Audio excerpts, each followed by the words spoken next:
The following opinions expressed in this program are that of Noah Waterman and do not reflect those of any other Guys, that can't be right. Can we try that again? The following opinions expressed in this program are that of Noah Waterman, his guests, his parents, your uncle, your auntie, your fourth grade teacher, that guy that brings his iguana to the park, the state of Mississippi, the Brian Setzer Orchestra, three babies in a trench coat, you, yes, you, in the red and blue striped polo. This is the best game of all time. Well, hot damn, the music feels good, the vibe feels correct. I think we are on track. Friends and folks, welcome to the Kaiju Lounge.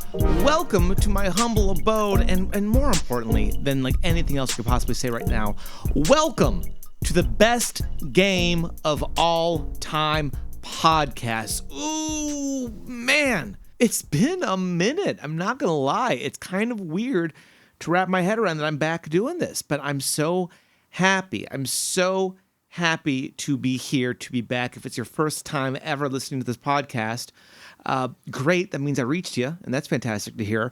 But this is the best game of all time, a podcast where myself and a selected panel will rate, review, and rank every game ever made. I'll have the speech and the whole thing once we're in, the proper throes and not just in the introduction.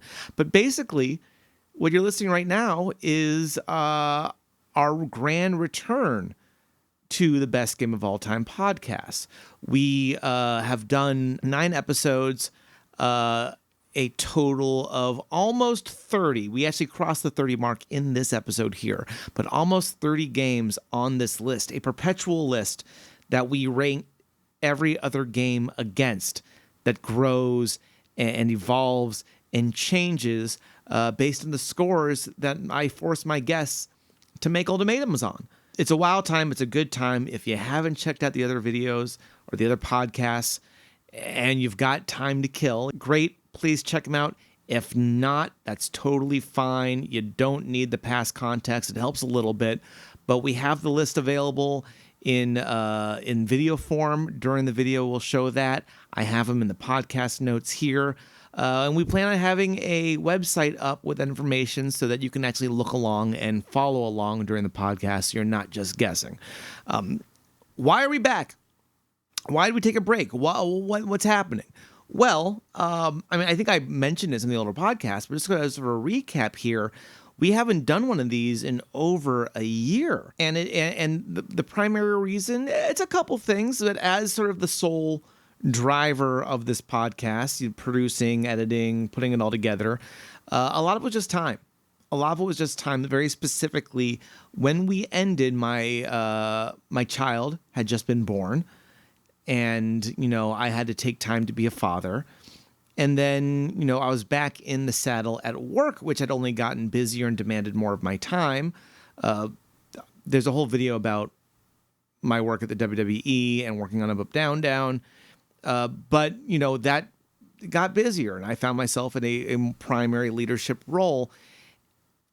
And working on something of this big and bringing in guests and hosts, I had some guests lined up that fell through, which forced me to be behind. And there was just a lot there that, I couldn't do the job I was doing to the best of my ability and work on my side projects at the same time.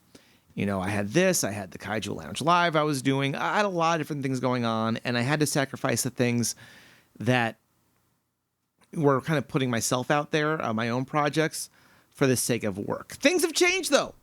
Things have changed. First off, my kid is now 14 months as of recording, which means he basically raises himself at this point, right? At this point, it's all autopilot, I'm sure. But also, I am no longer with the WWE. I had left my job as the team lead and senior producer on Up, Down, Down behind to focus on a freelance career as well as my own content creation career, which,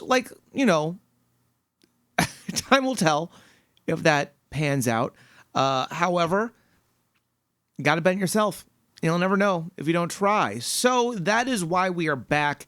This was always supposed to come back, but it just had to be the right time, and I had to be able to devote time to it. And now I do. Now I can, which is good for me, and hopefully good for those of you who truly loved it. I did have some people reach out asking if this was going to come back, and I heard you, and I see you, and we are here. As of right now, this episode and next episode, the next 2 episodes you're going to listen to, were filmed at a bit of a false start. You know, we had a little bit of a gap. We had filmed these 2, myself and the usual suspects, Louis, Michael Petrocelli, and Patrick. We did what we said we would do, which is the Mario Kart episode. Basically rating every mainline Mario Kart game, all 8 of them together, and putting them on the list. We decided in that time to split the 2 episodes up. We talk about that because 8 games is a lot. It makes the episode flow faster. Each episode is both 2 hours long. So take that for what you will. Better than a 4-hour-long episode no one's going to listen to. Once those videos are out, the plan is to start recording again. I will attempt to. I will try to. My goal is to stick to a once-a-month posting. That said, I have to give myself some leeway. I'm trying to do a lot. I'm trying to also, this is not a money-making venture as of yet. You can help. Get your people to listen to it. Get your friends to listen to it. We're going to hopefully have some stuff to kind of help support the channel soon. As of right now, I am not making money on this, and therefore, if I miss a month, or if I'm late a week or so be it. If I don't give myself permission to do that, I will burn out, and then we're back to not having a podcast again. And nobody wants that. Nobody wants that. So I will attempt for once a month. I'm also going to change the format a little bit after these Mario Kart episodes to shorten this down to about an hour long. I think 2 hours is a little bit long for a podcast, my humble opinion. In the meantime, if you do like the 2-hour long podcasts, good news. Both Mario Kart episodes, this one and the next one, will be that kind of older format there. And I think that's really it. Guys, it's good to be back. I'm happy to be here. I'm happy to interface, to interact, to have this vibe. And I feel the best when I'm off the cuff and just kind of word vomiting. So, without further ado, ladies and gentlemen, the grand return of the best game of all time, Mario's Kart Part 1, Super Mario Kart, Mario Kart 64, Mario Kart Super Circuit, and Mario Kart Double Dash. Please enjoy. We know we're doing Mario Kart. Or are you finding that out now for the first time? Oh, shit. Why'd I spend so much time playing that Garfield kart race? Do you finally beat Muppets Race Mayhem? I do think that, like, coming in and doing other kart racers, of just like everyone pick the most obscure one you could find. Right. Well, there's that. Gonna pick Mickey Speedway USA. That's true. Yeah. In case you really need one of me raging for a while. Remember the pandemic? You and I played the Bomberman racing. Mm-hmm. There was a Bomberman kart racer. It was a Sony PlayStation Bomberman. It wasn't, to call it a kart racer is incorrect, because you're riding those little like 2-legged llama bunny creatures that are in some of the Bomberman games. Oh, I don't think I remember that, but okay, I'll take it. Y'all ain't real bomber heads. I guess not. We're all set, guys. We're gonna go ahead and get on into it. I haven't done this in a while. Friends and folks, welcome to the best game of all time, the only podcast that dares to do the uncanny, the unwavering, nay, dare I say, the unstoppable task of reviewing, rating, and ranking every game ever made. A goal that may go on break, but will never be broken, as my panel and I decide, not just for ourselves, not just for our community, but for the entire universe, what is truly the best game of all time. And like I said, it's been a while. Things happen, nothing big. But our epic return only seemed right that I brought back the main crew with me. So, of course, allow me to introduce our panel for today. Michael Moo Moo Meadows Petrocelli. Hey. Louis Peach Beach Thomas. and Patrick, Chocolate Island 2, Malloy. Guys, how you doing? Specifically the 2 on Pat. Yeah, I hate that. Truly It's the hate real that. early Mario Kart games where you just got very lazy and just numbered the levels. So those of you listening, if you are longtime listeners returning alongside us, may remember that when we last left off, we promised that we would do an episode on every mainline Mario Kart game. That is still the plan. However, that is 8 distinct games. Remember, for our first episode, we did 10 games, and that took fucking forever. So we're not going to do that. Instead, we're going to split this into another 2-parter.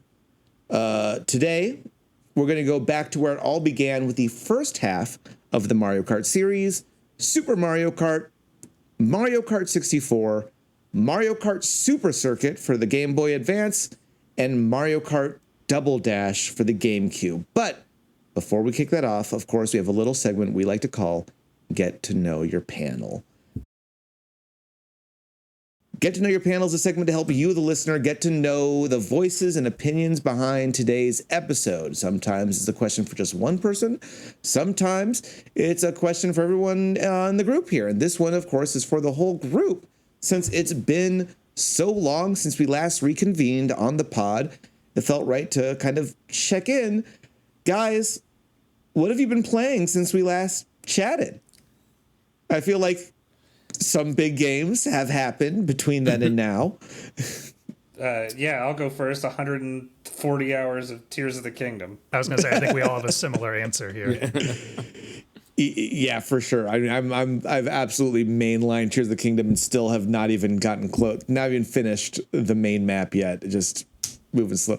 Troy, you said you beat it, right? I did beat it, yes. Pat, have you? I have not yet. I have unlocked the whole map, but I have yet to beat two temples. I did 2. I have 2 left. And Louis, how about you? Have you been playing it?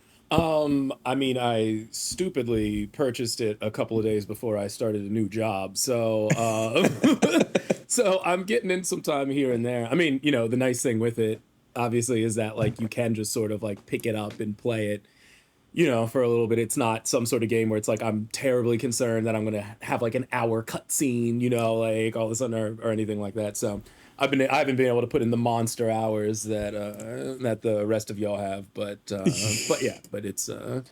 it's been dominating a lot of my time. I've been playing it on my commute. Do you play it handheld on your way into the city or anything like that? Because I've been doing it on the subway.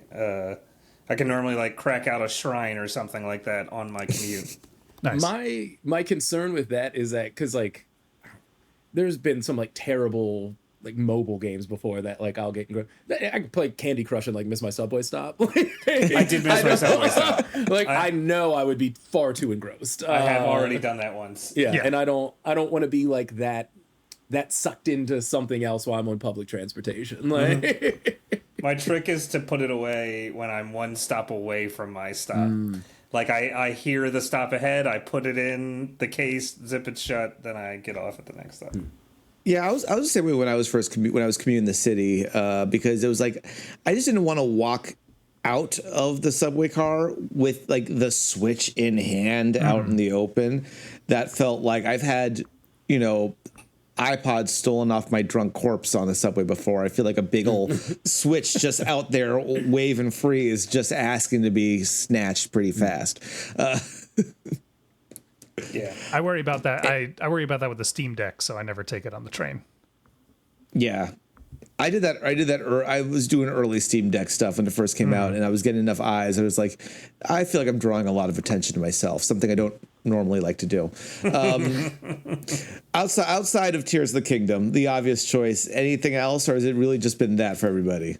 I was doing, what is it? Warriors of Hammerwatch or Heroes of Hammerwatch? Yeah. Yeah, I did quite a bit of that for a little while. That was a lot of fun.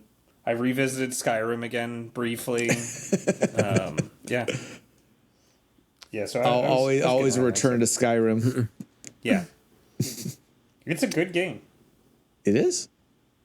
Controversial opinion. Yeah, well, Skyrim. Yeah, I was good about to game. say, I don't know. I don't think people are revisiting the game that much. Yeah, the real sleeper hit. That's why they only ever released it for one system. I'm sure I can play Skyrim on like XL now. I feel like It's like Doom. It's the next one of those. I played the Final Fantasy 16 demo. I had been playing some like Devil May Cry and like Ninja Gaiden and stuff like that to like get my character action reflexes back up, because I know Final Fantasy 16 is very Devil May Cry esque, which the demo has borne out. It is like that. So I've been getting back to my roots, you might say, in terms of playing all those dumb games.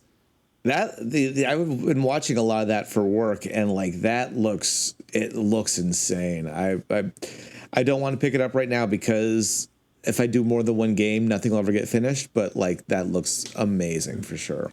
The main reason I like made myself finish Tears of the Kingdom was so I could get it off my plate, because I was like feeling myself getting antsy for like other stuff that was coming out that I wanted to play, and I was like, if I put this down for too long, I'm never going to finish it. So I kind of just made myself do like the main quest lines and stop wandering around. It was a real 7-year itch for Tears of the Kingdom. It was looking for greener pastures.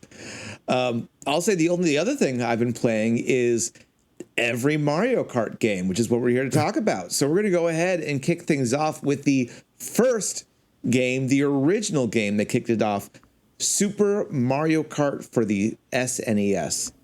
Released in 1992 and produced by Shigeru Miyamoto, Super Mario Kart not only started one of the most successful franchises in gaming history, it arguably created the kart racer genre. After the release of F-Zero, Nintendo decided they wanted a racing game with 2 players instead of 1, a novel concept, and took the idea of go-karts. As a matter of fact, they didn't even decide to make the game a Mario game until a few months into development, when they just added Mario to see what it would look like, and the rest is history. Praised for its fun multiplayer gameplay and Mode 7 graphics, Mario Kart went on to sell 8.76 million units worldwide, becoming the 4th best-selling game ever for the Super Nintendo. That sounds like a big number, but it's just going to grow from here. It's insane about this series, but we'll get into the future of this soon enough. Guys, I think first things first, was this something that everyone played on original hardware as kids? What are people's memories of Mario Kart from your youth? I remember being obsessed with the box art. Like, I remember having it essentially like on display because it was that neat like cartoon drawing of all the characters. I was a big Donkey Kong Jr. fan on NES, so I remember thinking that it was cool that he was in the game. And I think it was like the first game I purchased for the system after getting it. So, oh wow, yeah, I was super obsessed with like Super Mario Kart. Nice. Yeah, I was big into Super Mario Kart, especially as I've probably mentioned on other recordings. As a younger brother, I didn't always get my hands on all the games as much as my older brother did. So anything that was more than one player was always up my alley. So yeah, Super Mario Kart we played a ton of. It was really the only game outside of this old NES baseball game that my dad would play with us sometimes. So and the only level he could beat us on was one of the Koopa Beach levels, so he always liked to play that one. I think we kept like falling in the deep water and he would find a way around it, so he always talked that up as his favorite. But yeah, loved Super Mario Kart. Definitely fond memories of it, and we'll see what I thought about it going back as an adult. All right, Louis? Yep. No, I mean, same as everybody else. Yeah, it was a hugely formative game for me. Because I had a NES, and like I would play some of the games, but I was kind of like still like young and dumb to like gaming, so like I'd play them, but like I don't think I really appreciated much of what was happening and just sort of like did it to do it. And then like I remember like Super Mario Kart being like one of the first ones that really like pulled me in and was like, oh, like, when I'm at school, like I'm thinking about this game. I want to go back and play more of it. I want to get like better, like at it. Yeah, it's maybe like my first like game crush like was Super Mario Kart.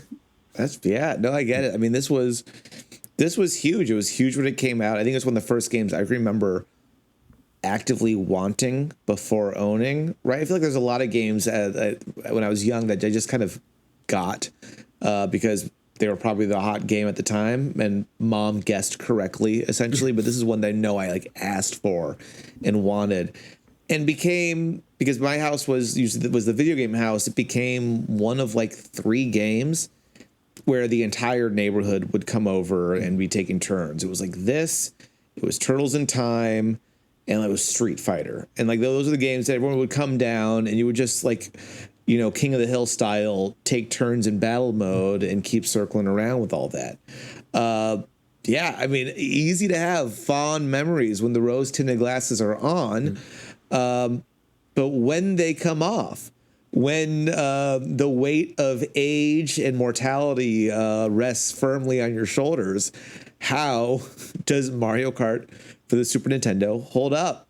Tro, you've already alluded to it, so I'm going to go to you first. It seems like you still love the game equally. Probably rates higher than Chrono Trigger, than Elden Ring for you. So let's talk about that. I definitely logged as many hours into Mario Kart this time as I did Elden Ring.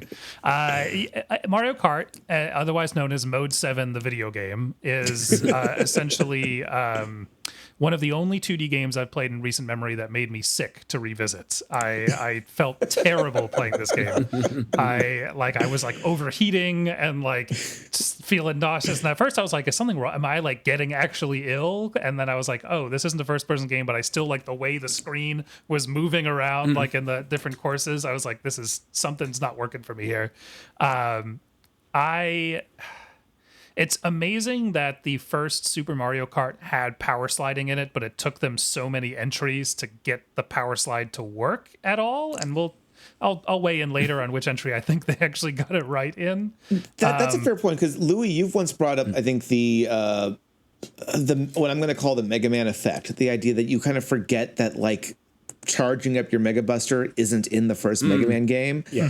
Being able to use power slides to make boosts, I kind of forget that that's not an original Super Nintendo mechanic. Also, using power slides in a way that didn't make you go careening off the side of the track and into the bumpers was also not an element in this original game. The one strategy in Super Mario Kart pretty much was just like ease off the accelerator on every turn and pick up items and you win, basically. Mm-hmm. I was big on a multi-press the brake button of just like just, you know, triple tapping it to make those turns fast and using that instead. But it's like, it's the foundation is there in this game for sure, but it is absolutely it is horseshit to try to play as an adult now, knowing how much smoother these games can feel.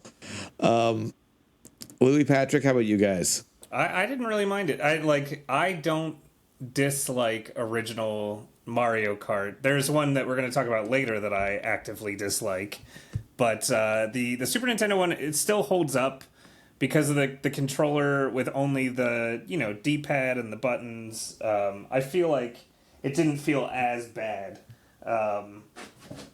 as one of the others. And I don't know. I always liked Battle. Like, I still think Battle on this is like phenomenal. Yeah. I missed the feather when they got rid of the feather. Like, there were just, and you know, it was a game where I forget which ones like really kind of pulled shortcuts out. It's like much later, but you could still learn shortcuts and learn like appropriate places to use boost.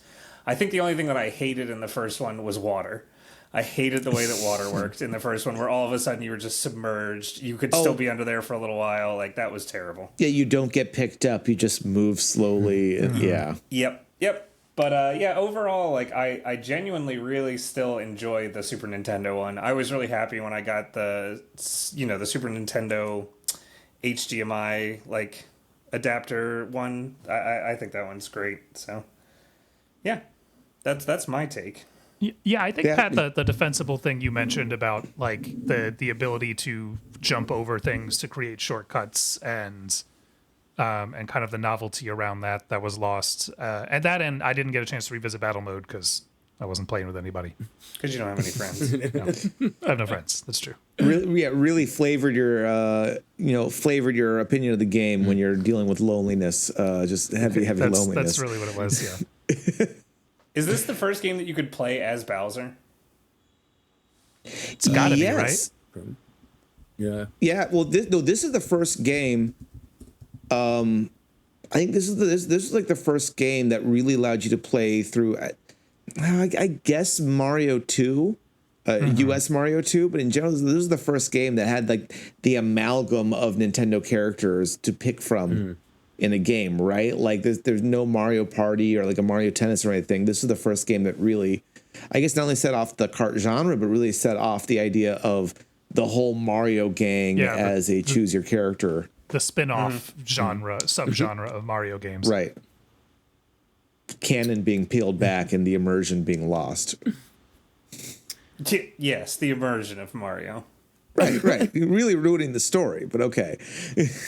I mean, one of the things that I will say that they got much more correct in every other game, I think, is like the Mario body proportions. like that side view of like Mario and Luigi like in the carts is like terrifying. Yeah, when they like try to make them look more like regular people. Oh, yeah. Like, I know like New Donk City brings up that like existential crisis of like the deformity of like the Mario Brothers like body versus like regular people, but like, oh man, like something feels very weird. Like it feels like a bootleg like Mario.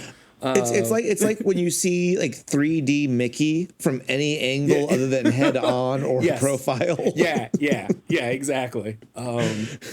I've got to say, I think kind of to Patrick's point, like the thing that struck me about like I find the Super Nintendo game to still be like immensely playable. It's obviously not like the best version of what they've done in like any way, but like it's at least still, I feel like it's still a good equalizer because like everybody is now like the same level of like Nintendo multiplayer games have always been like interesting in that like you can get really good or like you can be really bad and it still like remains competitive, right? And like I feel like the kart racing genre has obviously evolved, but like that original one still like everyone still kind of like squishes into like the same level to sort of remain competitive.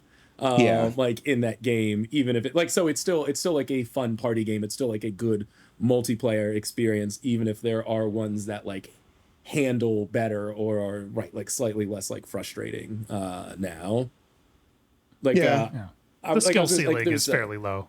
Yeah, right. And there's also like I like cuz like a lot of bars, like we'll have like the SNES classics like there, and I was like this makes sense in like this sort of game where it's like okay, it is a little difficult to handle and whatnot still, but like it's still to me it works as a I think that's also an interesting thing about the Mario Kart as a full series too. And I was talking about this with Hannah earlier, is this idea that like Mario Kart, and then why I think it always does so well, is a game that people can pick up and play regardless of experience with gaming in general and history with gaming. It's like it's one of those games that everyone can like get into and not feel fully dog shit at or whomped by someone else with more experience. There is something there to it.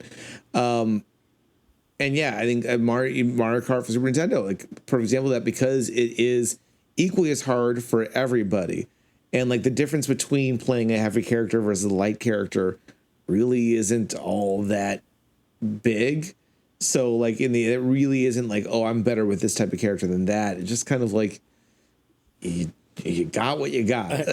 I do have to say though, to a certain like, because I remember when I played the game when I was younger, I played as Donkey Kong Jr. all the time, and like had like no problem, like wouldn't fall off on Rainbow Road, could like hit like those like slides. Like I was like that was my character, and like when I go back now and play it, I always have to be the lightest of like I was like I can't do this anymore, and I don't know if it's because I'm used to playing the other ones where you do where like your driving sensibilities are a little bit different, or if it is just one of those things where it's like, oh no, like these characters that are heavier and have like a higher max speed are like yeah, like just the controlling and that. I can understand when I was a child and I didn't have as many games to play, and I was probably like sinking a ton of hours into getting good, Right, like, really getting into it. Right, where it's just like, oh, I can't do that now. I need like the easiest used character.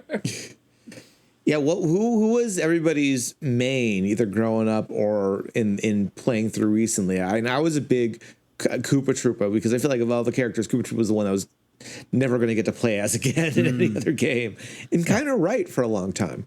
How about you guys? Yeah, I liked Koopa Troopa, and I say I was a Yoshi guy too a lot of the time. I was Yoshi and Donkey Kong Jr.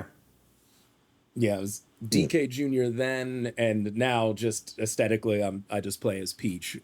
Since that's what I'm going to do in any of these Mario spin-off games. So.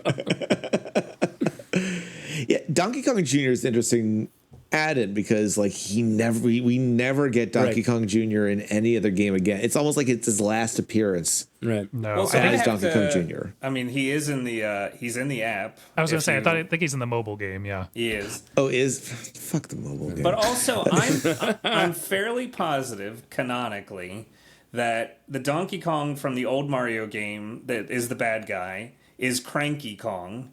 And Donkey Kong Jr. from those games grew up to be the Donkey Kong that we know with the tie, right? Yeah, that was the original plan, but I think like over various instruction booklets, they have changed that canon. Oh. That Cranky Kong is like Donkey Kong's grandpa and not his dad. I don't know. I have to like double check that. That's what I was hearing, because I knew it to be that way too. And then I was listening to something where they were like, they changed that up in other games. And like, I don't know, asking for consistency from a Mario game is kind of asking too much anyway. Like at this point, there is no universal world map where all these various lands they've been to match up. It's too much. Does that also then make Donkey Kong Jr. Similar to MLK, where the Junior is like the famous one, like the one that is like original Donkey no Kong one says is MLK fairly and means famous. somebody else. Does that mean Donkey like, Kong? yeah. Does that mean Donkey Kong from Donkey Kong Country is like a weird conservative, like MLK the Third is? Oh, holy shit. I pulled up the Super Mario Wiki, Noah, and yeah, while he is occasionally identified as a younger version of the modern Donkey Kong Jr. is currently considered his father and the son of Cranky Kong. Yeah. That's we fucking don't crazy. We never see Donkey Kong Jr. again. However, in the mobile game, I'm assuming he still is a young-looking ape, Yes. which means that we are seeing him stuck in time and not Donkey Kong's current, I'm assuming, absent father who left for cigarettes. Like, But then in the Noah, we saw the Super Mario Brothers movie. Isn't Cranky That's Kong true. his dad in that? oh yeah, I think you're right. Because there's the whole thing where he's like he wants his like approval or whatever. So I that's think- like grown up Donkey Kong Jr. is. I think we still need clarification Rogen. if there's like a Nintendo cinematic universe, and then like there's a Nintendo 616 and a Nintendo 539 or whatever Marvel does its various like universe numbers. Yeah, I don't know. He's also in Mario Tennis. Oh, Is it? Oh, which that's one? He was Right. a playable character in the Virtual Boy version of Mario Tennis. He is. That's right. Yeah. Okay. That's crazy. Talk about games that are hard to look at and play. that is true. I will say the Mode 7 is made easier on like a CRT. Like I did not have access to my original Super Nintendo, but I played with a CRT filter on and off, and it is easier to look at that level of pixelation that way versus trying to do a straight, 1080p signal, because that helps blur the lines a little bit. You're not just being thrown at what looks like a mess of pixels constantly rolling around you. Maybe I'll give that a try when I, of course, revisit this game, which I'm very eager to do. Naturally. So real quick, remember the next game. Love to get just kind of, we're doing this for everything here.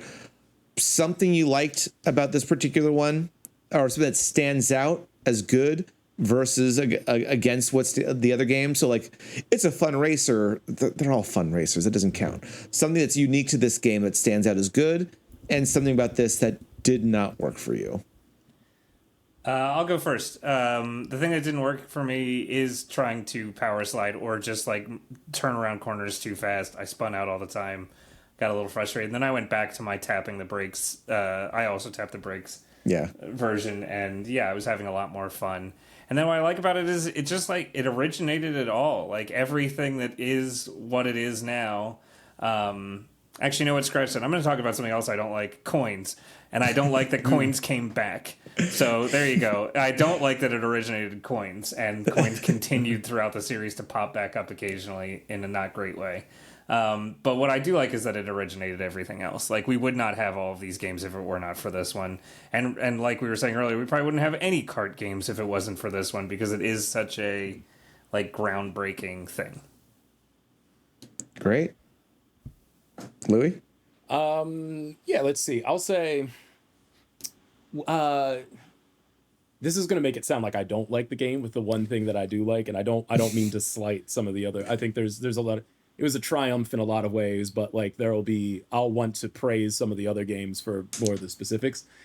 One of my complaints about a lot of Mario games these days, I think particularly ever since whatever the GameCube Smash Brothers game was, is that the music is always extremely homogenized in Nintendo and like Mario based games, and like the music in Super Mario Kart is very different than like a lot of like what they end up doing like later on in a way that's like very fun. Their absolute love for like steel drum island bossa nova throughout this entire game is fantastic. And the whistles, right? Like it's like it is like iconic in a way that like you don't get that. You get right those like the sweeping like symphony covers, or or like sort of like the like the little like the boppity bop like jazz thing that's going on. But obviously I get the technology was why a lot of that was the case. But I think like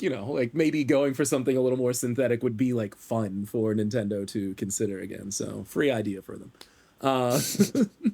I'll say something. Oh, and you know what? One other thing that I really liked about this one, the question mark, the boxes being on the ground, and then like if you just ride over them, like if you maybe you're out of luck, like maybe that lap, like it's just not happening for you. Yeah, they've all been taken up. Right. Kind of like that.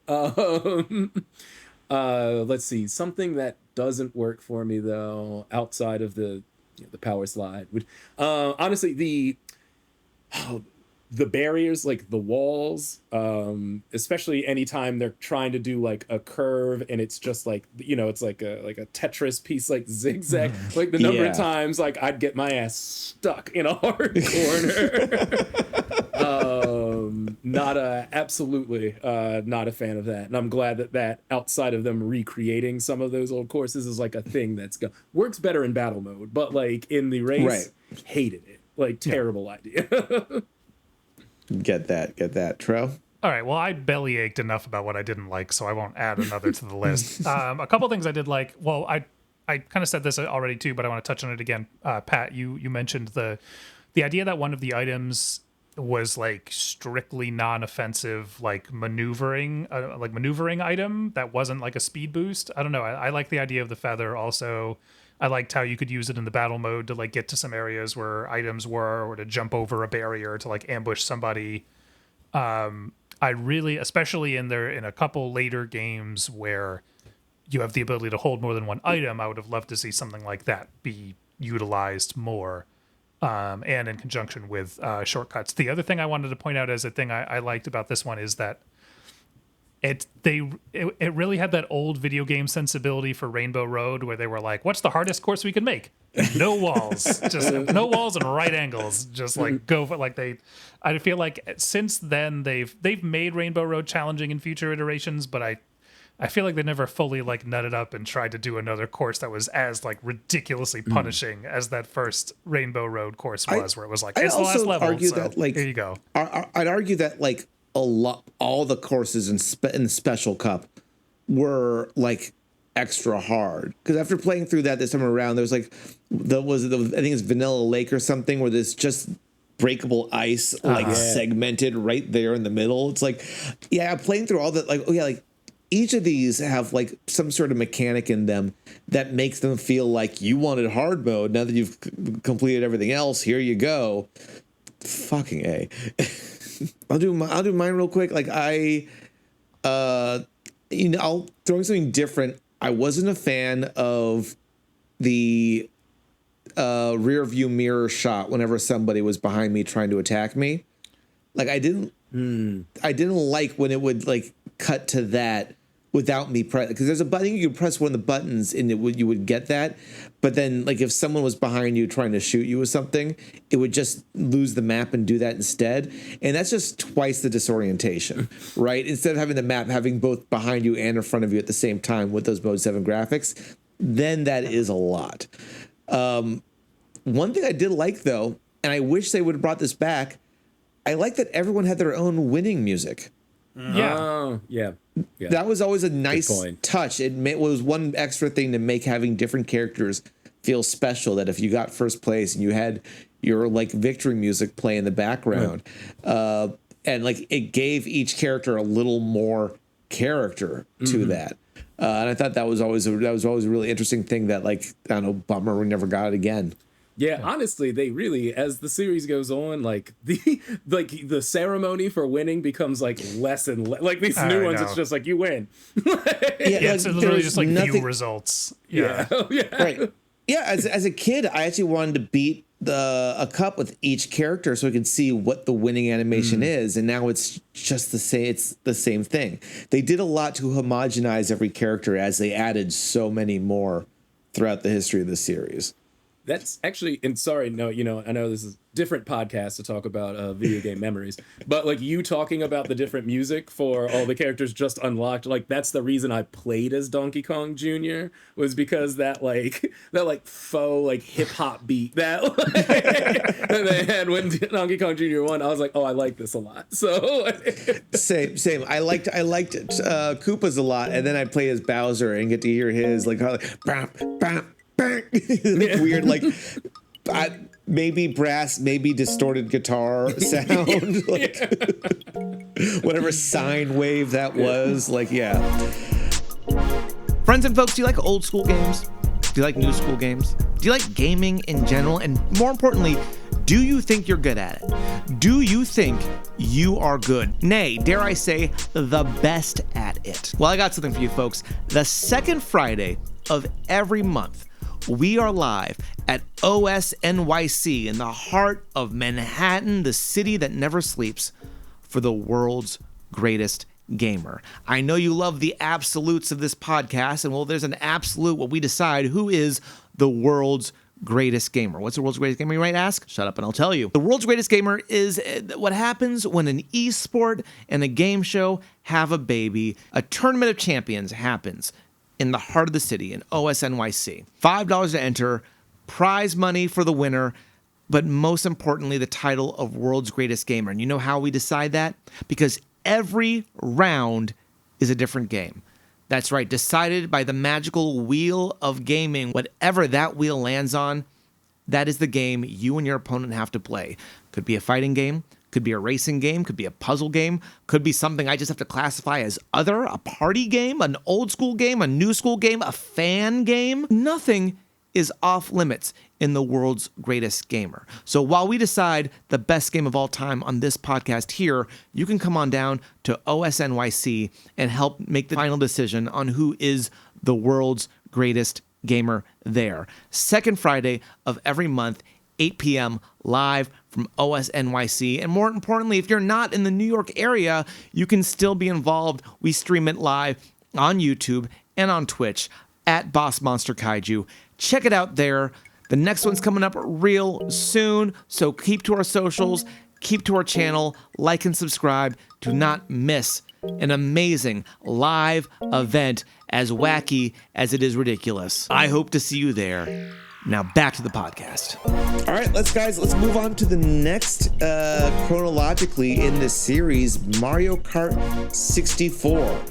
Mario Kart 64 is the second game in the franchise and the first to enter the world of the third dimension. Released in December 1996 in Japan, it improved upon its predecessor with 4-player support, more complex maps, the inclusion of Wario, although they almost included Kamek instead of Donkey Kong in this game, and arguably my favorite feature, the ability to turn into a bomb in battle mode after you lose to fuck up somebody else's day. It also introduced numerous item mainstays we now know and love, like the fake item box, triple shells, the banana bunch, the golden mushroom, and the dreaded spiny shell. Equally as beloved, it sold 9.87 million copies, making it the second best-selling game for the Nintendo 64. Same question, we're going to do this with everything. What are people's childhood memories of Mario Kart 64, this huge sort of leap in the Mario Kart series? My biggest memory is getting 4 controllers for my 64, finally. Having friends come over, we would play Battle on the blocks level. Oh, yeah. And it was King of the Hill style. I don't really remember how, but like you had time to set up defenses for your block while still trying to attack the other players. So we would usually line the bridges with bananas or like stay on the top to snipe people with a red shell, and you would try to get over to the other players' blocks and attack them. And it was just like hours and hours and hours of playing Battle on that level, like over and over again, or a skyscraper and always trying to jump over the middle and always fucking it up. Yeah, I'll say, like, we'll go into this more because I want to get everyone's like childhood memory stuff still, but like hands down, probably the best maps for battle mode, for balloon style battle mode at that time. What, Big Donut, Skyscraper, Block Fort. Well, there was one more I'm blanking out on. There was another multi-level one. No, there was 4. There was another multi-level one, and I'm forgetting what it was called. Oh, right. It was like a temple kind of, but here, let's see. But yeah, like these are by far, I think, some of the best made battle mode courses. Right? Huh? Brick Fort. Brick Fort, yeah. Yes, Brick Fort. Just a fucking hoot and a half. But yeah, Tro, how about you? Yeah, Mario Kart 64, it was the same kind of thing at my friend's house, especially like we would bring our N64 controllers over so that we would have 4 to play with. And our methodology for Block Fort was also our favorite one. And our like one house rule was if you got a green shell, you fired it off so immediately so that it would go into the bottom level and bounce around. So that way, like, you at all costs tried to stay off the bottom because it was like hell if you dropped down there and all these shells were flying around that you had to try to avoid to get back up. But yeah, we used to, I mean, battle mode really was king in this game. It was just the classic balloon fights, like, nothing fancy, but it was just so much fun to play those. It was also the first one with all the voices, and so that was fun to hear what all the characters sounded like, some of whom there are voices that I think are unique to that game and don't necessarily carry over. But yeah, I have a lot of very fond memories of this game, battle mode in particular. Also, sorry, Block Fort Double Decker. Double Decker. Yes, That's what Double Decker. Continue. Which we also used to play a lot, but Block Fort was the one we played the most. To jump in on Adventure's thing about the battle mode being the thing that everybody did in the 64 one, I would like to posit it's because the actual racing is dog shit. Correct. Absolutely. Louis, 100% correct. The racing stinks. There is bad in this no game. reason, to ever, especially now in an age where it's like they're bringing the courses over. Great. There is no reason to participate in the race mode. There are a couple courses that I think, because of the unique control style of like the 64, and like I think Toad's Turnpike is a lot of fun because of how frustrating it is. I'll be honest. I don't think Toad's Turnpike in future iterations has ever been as fun as it is in the 64, especially if you're doing mirror mode. Mm-hmm. Yes. Yeah, I think there's one in the GameCube one that we'll get to that I think competes with it in terms of like pure chaos. That's a similar course, but otherwise. Yeah. I didn't want to. I was negative out the gate with Super Mario Kart, so I didn't want to be negative again on Mario Kart 64. I'll jump in with this one. I hate the racing in Mario 64. Yeah, it's oh boy, yeah, we'll get into it. Strongly disagree. But we tricked ourselves into loving it at the time. I had Diddy Kong Racing first before I had Mario Kart 64, and the racing in Diddy Kong Racing was so much better than the racing in Can I Mario be Kart honest? 64. I'm not sure I recognize a difference, and I've played both somewhat recently. One more recently than the other, but like both within the last 365 days.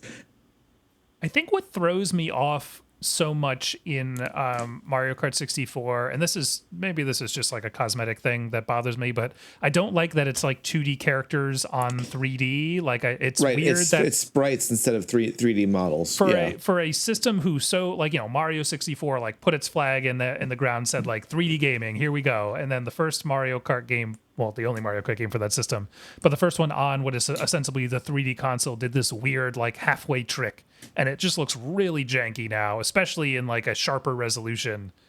And yeah, I don't know. I just didn't. This is also one where they clearly tried to do more with the power slide in this game, but it still just doesn't work. What are you talking about? No, the power slide is perfect in this. Hey, it was the first time they had the tap. God, You get had out of to, here. all you had to do was learn how to tap left, right real fast, and then also you got the colored E's to be able to follow what level you were on. That was brilliant. No, the sparks were way better. I'm with Pat on this one. I actually think it's probably one of my favorite iterations of the power Get slide and how outta it here. works, including having 3 levels of it, which I feel like they started like Yes. bouncing back to only have 2 levels of the power slide. Also, there was the magic Most recent of entries. hitting a banana peel and being able to write yourself, and then getting the little sound note. I was going to say that I do love. That was a mechanic I loved, and I think it only was made in this and Super Circuit. I don't think they brought it back for anything else. Yeah. But the idea of slipping on something and being able to brake and slow down to keep yourself from losing it, like that that was just a great little extra like flavor to the game. That I don't know why they took that out. I always thought that was fun. I'll agree with that, but I think you're both out of your minds when it comes to that power slide. I just Yeah, like the fact that the way pow- you described how to do it already is just like no thank That you. was muscle memory, man. That was just how you do it. Yeah, I don't know, like I have a harder time with future installments doing it Same. versus that. I'd also argue, Noah, you saying that you can't see a lot of difference between Diddy Kong Racing and Mario Kart, I'd be like, I could understand that and agree if like what you told me was you were doing Diddy Kong Racing with only hovercrafts and at like 3/4 speed. I was like, then I'd be like, yes, okay, maybe the games are like similar, but like I honestly hate it. absolutely not. Diddy Kong Racing is such a tighter game. Yes, I I agree. did not like Diddy Kong Racing as much Oh as my I God. liked Mario There Kart. are things I I don't like disagree. about Diddy Kong. Yeah. I'm back on the other side. I disagree with that, Pat. Diddy Kong Racing is still a better game. Nah, all I things agree. considered. I didn't say it was better or worse. I said I didn't enjoy it as much, and I also specifically did not like the different handling of the different like kart iterations. The hovercraft was awful. The plane was okay, but it was frustrating, and the cart was okay. I know this You isn't the were playing podcast about Tip Diddy Top Kong on that. Racing. Oh yeah, if you playing Tip Top was my choice for like both the cart and the plane, but those lightweight characters were terrible. No, you in had the to go hovercraft. bumper or heavier for a hovercraft in order Oh, to I use was those. Otherwise, Badger all day. But what I liked baby. about the different handlings were that it forced you to experiment with different characters to see who worked better on which course, rather than just having one. I mean, unless you're a Bumper Badger loyalist like Louis is, like, but yeah, you were generally like, I think, more encouraged, and more than a lot of those games are, and like. I have plenty of things I could complain about if this were a podcast about Diddy Kong Racing, but like I think it at least encouraged you more to experiment with the different characters and like their weight classes as it impacted your handling. Right. Which is why Diddy Kong Racing is my favorite Mario Kart game.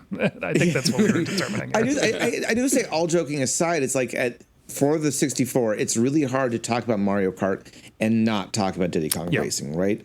To look at these two games that were basically hand in hand, even though they did two wildly different things, that were still, and let's be honest, there's a lot of trash kart racers in games in general.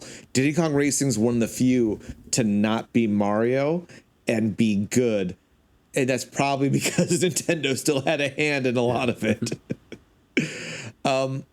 So getting back to Mario Kart 64. I think we were going to start talking about history and then just got into how we feel about the game now. But let's actually have into modern experiences with it. What has stood out? What hasn't? I always think of Mario Kart as one of the most explorable kart racing games in this series, because, and I think the one that really stands out to me, though there's others too, is like visiting Peach's castle. Yep. Going off course and be able to actually be in that area, and it's the same area they use for the ending ceremony.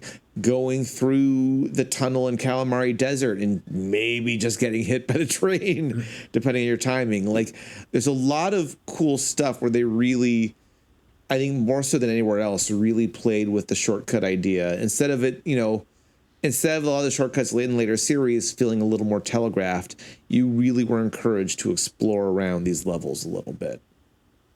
Yeah, completely agree. And I mean, the soundtrack for what is the desert level? What's it actually called? It is Calamari Desert, isn't it? Yeah. Calamari Desert? Yeah. That soundtrack was perfect. I think there's like a whole era of music from the last 5 years that was completely inspired by that. Yeah, I will say my complaints about the character models aside, it is clear that Nintendo was experimenting more with 3D space with this game and kind of how just kind of big the levels felt and the ways in which, like you were saying, they could do that. I am also someone who 100% of the time I'm playing Rainbow Road tries to do that jump over the railing shortcut at the beginning, and most of the time doesn't hit it and just falls off the side, but I can't help myself. Yeah, I'll agree that there's definitely a playfulness to the tracks, and I think that's what makes the game so frustrating for me, is that the racing mechanic sucks so much on these courses that I think are really good. Like you being able to trip up people in Wario Stadium, right? All that sort of stuff. It's a shame that it just wasn't a tighter game, because then they also pulled back. Yeah, similar to the Toad's Turnpike issue when they do it in an HD remake. A lot of the 64 courses that they've brought back, they've kind of turned down, right? You can't do the jump on Rainbow Road, you can't fuck people over on Wario Stadium in the same way. They pull back on those elements that made those courses so unique. Right. I think in the spirit of the battle mode being the best part of Mario Kart 64, I think it's just fun. I mean, all the Mario Karts are party games to some degree, but I feel like Mario Kart 64 in particular, it's not a good racing game basically at all, but it can still, but if you get your friends around and even just fucking around on the main courses, there's a lot of fun to be had there, even if the racing's not that good. It's a more than some of its parts thing. I would definitely argue that no Mario Kart game has ever achieved a battle mode as good as Mario Kart 64. And I think that still stands. I've not been interested or had really enjoyed playing any of the battle modes since that, in the same way that I feverishly wanted to be playing that. The problem is that this was in a pre-Baby Park era of Mario Kart. So once you had Baby Park, you didn't need any battle modes anymore. That's also the thing is Baby Park is the perfect battle mode, and there should just be a battle mode version of Baby Park. Mm-hmm. Real quick, I think just because we've got so many to get through tonight, one thing you liked, one thing you didn't like, or if you've already said things you didn't like and nothing you've liked yet, throw that out there. I'll say didn't like. It's some of the levels are fairly weak. I think that I love the exploration, but there's a couple on this. Rainbow Road is far too long and has no fall off points, so it's it kind of ruined the spirit of Rainbow Road. I always got a kick out of seeing myself on the Jumbotron as I'm racing. I thought that was always a neat touch. Yeah, didn't like, I guess, the outside of all the other things that I've complained about, the Rainbow Road was definitely felt like an overcorrection on them realizing how hard the original Rainbow Road was. And I feel like it kind of introduces the other sensibility of what future Rainbow Roads will be, which is meant to be kind of spectacle. because it's like big and colorful, and they've got like the constellations and all that stuff. So there's still things about Rainbow Road I like in this one, but I agree it's a little meandering and not very challenging. Something that I like outside of all the stuff we mentioned with battle mode and everything is just Wario has a particular voice in this game that he doesn't ever have again, where he's like, I'm a Wario. And I feel like they do like variations of that voice later, but it's like so nasally in this one. Charles Martinet really figured it out after a while. It always stuck out to me. One thing I did like that I didn't mention was that this one also brought in the idea of like the different levels of getting hurt by items, right? Like outside of being able to maybe avoid like slipping on a banana peel, you spun out if you got hit by the shell. You would, fly up in the air and explode if you hit like the fake question mark box or the spiny shell. Like, and I like there being levels to it instead of you just being dramatically spun around in the Super Nintendo one. So like I do like that, and I appreciate that that's sort of the thing that continues on in the other ones. Something I didn't like that I haven't already ranted about. I hated the Bowser's Castle level in this one. Honestly, that one, and then what was like that spooky one that it's the Ghost Pier or what, I don't know the name of it. Right. Also really hated that level in the 64. The levels that weren't exciting were real bad. Yeah. I'll be honest, I think that was one of my, up until a more recent entry, I think that was probably one of my favorite in this first set of 4 we have here. Might be my favorite ghost level, because all the ghost levels are all kind of samey. With that one, you had you coming in and out and like a giant cheap going across. Like I don't know, I felt like there was something there. I agree though, but it is one of the more lackluster levels in general. Right. All right, like the fake question box being the most accurate to a real question box, thereby making it the best way to fuck people over. You could literally drop them inside of a real question box. It was brilliant. It was never like improved upon after this iteration. And in fact, some of them made it much worse by making it way more obvious. And thing I didn't like, can't think of any. Perfect game. Take that. No, honestly, if it's anything, it's the N64 controller itself. Like, I swear, like, I don't think that this was a good use of that controller. And I mean, obviously, like, gyroscopes weren't anything yet, or, but you could have literally held it like this, and yet you were forced to do this, and the toggle was, like, way too sensitive. Like, you were all over the place, so. All right, this is probably the one I'm going to be the least familiar with myself until I, kind of played through all of it recently. But Mario Kart Super Circuit for the Game Boy Advance. Returned to the originals form, Mario Kart Super Circuit was released for the Game Boy Advance in 2001 and was the first mobile entry in the series. The game featured significantly more courses, including the ability to unlock all the courses from the original Super Mario Kart, and offered up a customizable quick run mode, allowing you to choose a number of laps, inclusion of item boxes, and just get into the game. Continuing the trend of successful Mario Kart games, this was the 4th best-selling GBA game and the first to not be part of the Pokemon franchise. I actually did not have a Game Boy Advance until very late in the system's life, and so I missed out on a lot of these in their initial run. Did anyone have this in their childhood for the Game Boy Advance, and what were you guys' memories of it? So I had it for the Game Boy Advance, and this was a real like gut check for me at the time, because like I think even though I'd been playing like Game Boy games for a long time, I kind of always had the idea that they were lesser, or like specifically in difficulty. I was always like, oh, like a Game Boy game isn't going to be as hard as a console game could ever be. So this being head and shoulders above the most difficult Mario Kart game, like threw me on my, and like not because like it plays poorly. Like it's not like, oh, this is tough because like it doesn't work. Like arguably it kind of ushers in a lot of the more like modern stuff that like we see now in like the Mario Kart games. Like I think it plays fine, but like I was not prepared for like a Game Boy Advance game to be like, oh, like this is the thing I'm gonna, or like any kart racing game like on a handheld, that I'd be like, oh, I'm gonna have to like really practice this, and like I'm going to need to train and get better at it because I'm not inherently good. Yeah. Yeah, I had this for Game Boy Advance. I had the old Game Boy Advance where you had to sit under like whatever light source like you had available to even see the stupid thing. I will say this is one of those Game Boy Advance games that I think benefits from how colorful it is. Partially, I think, to compensate for how poor the backlight was, where it's like very bright.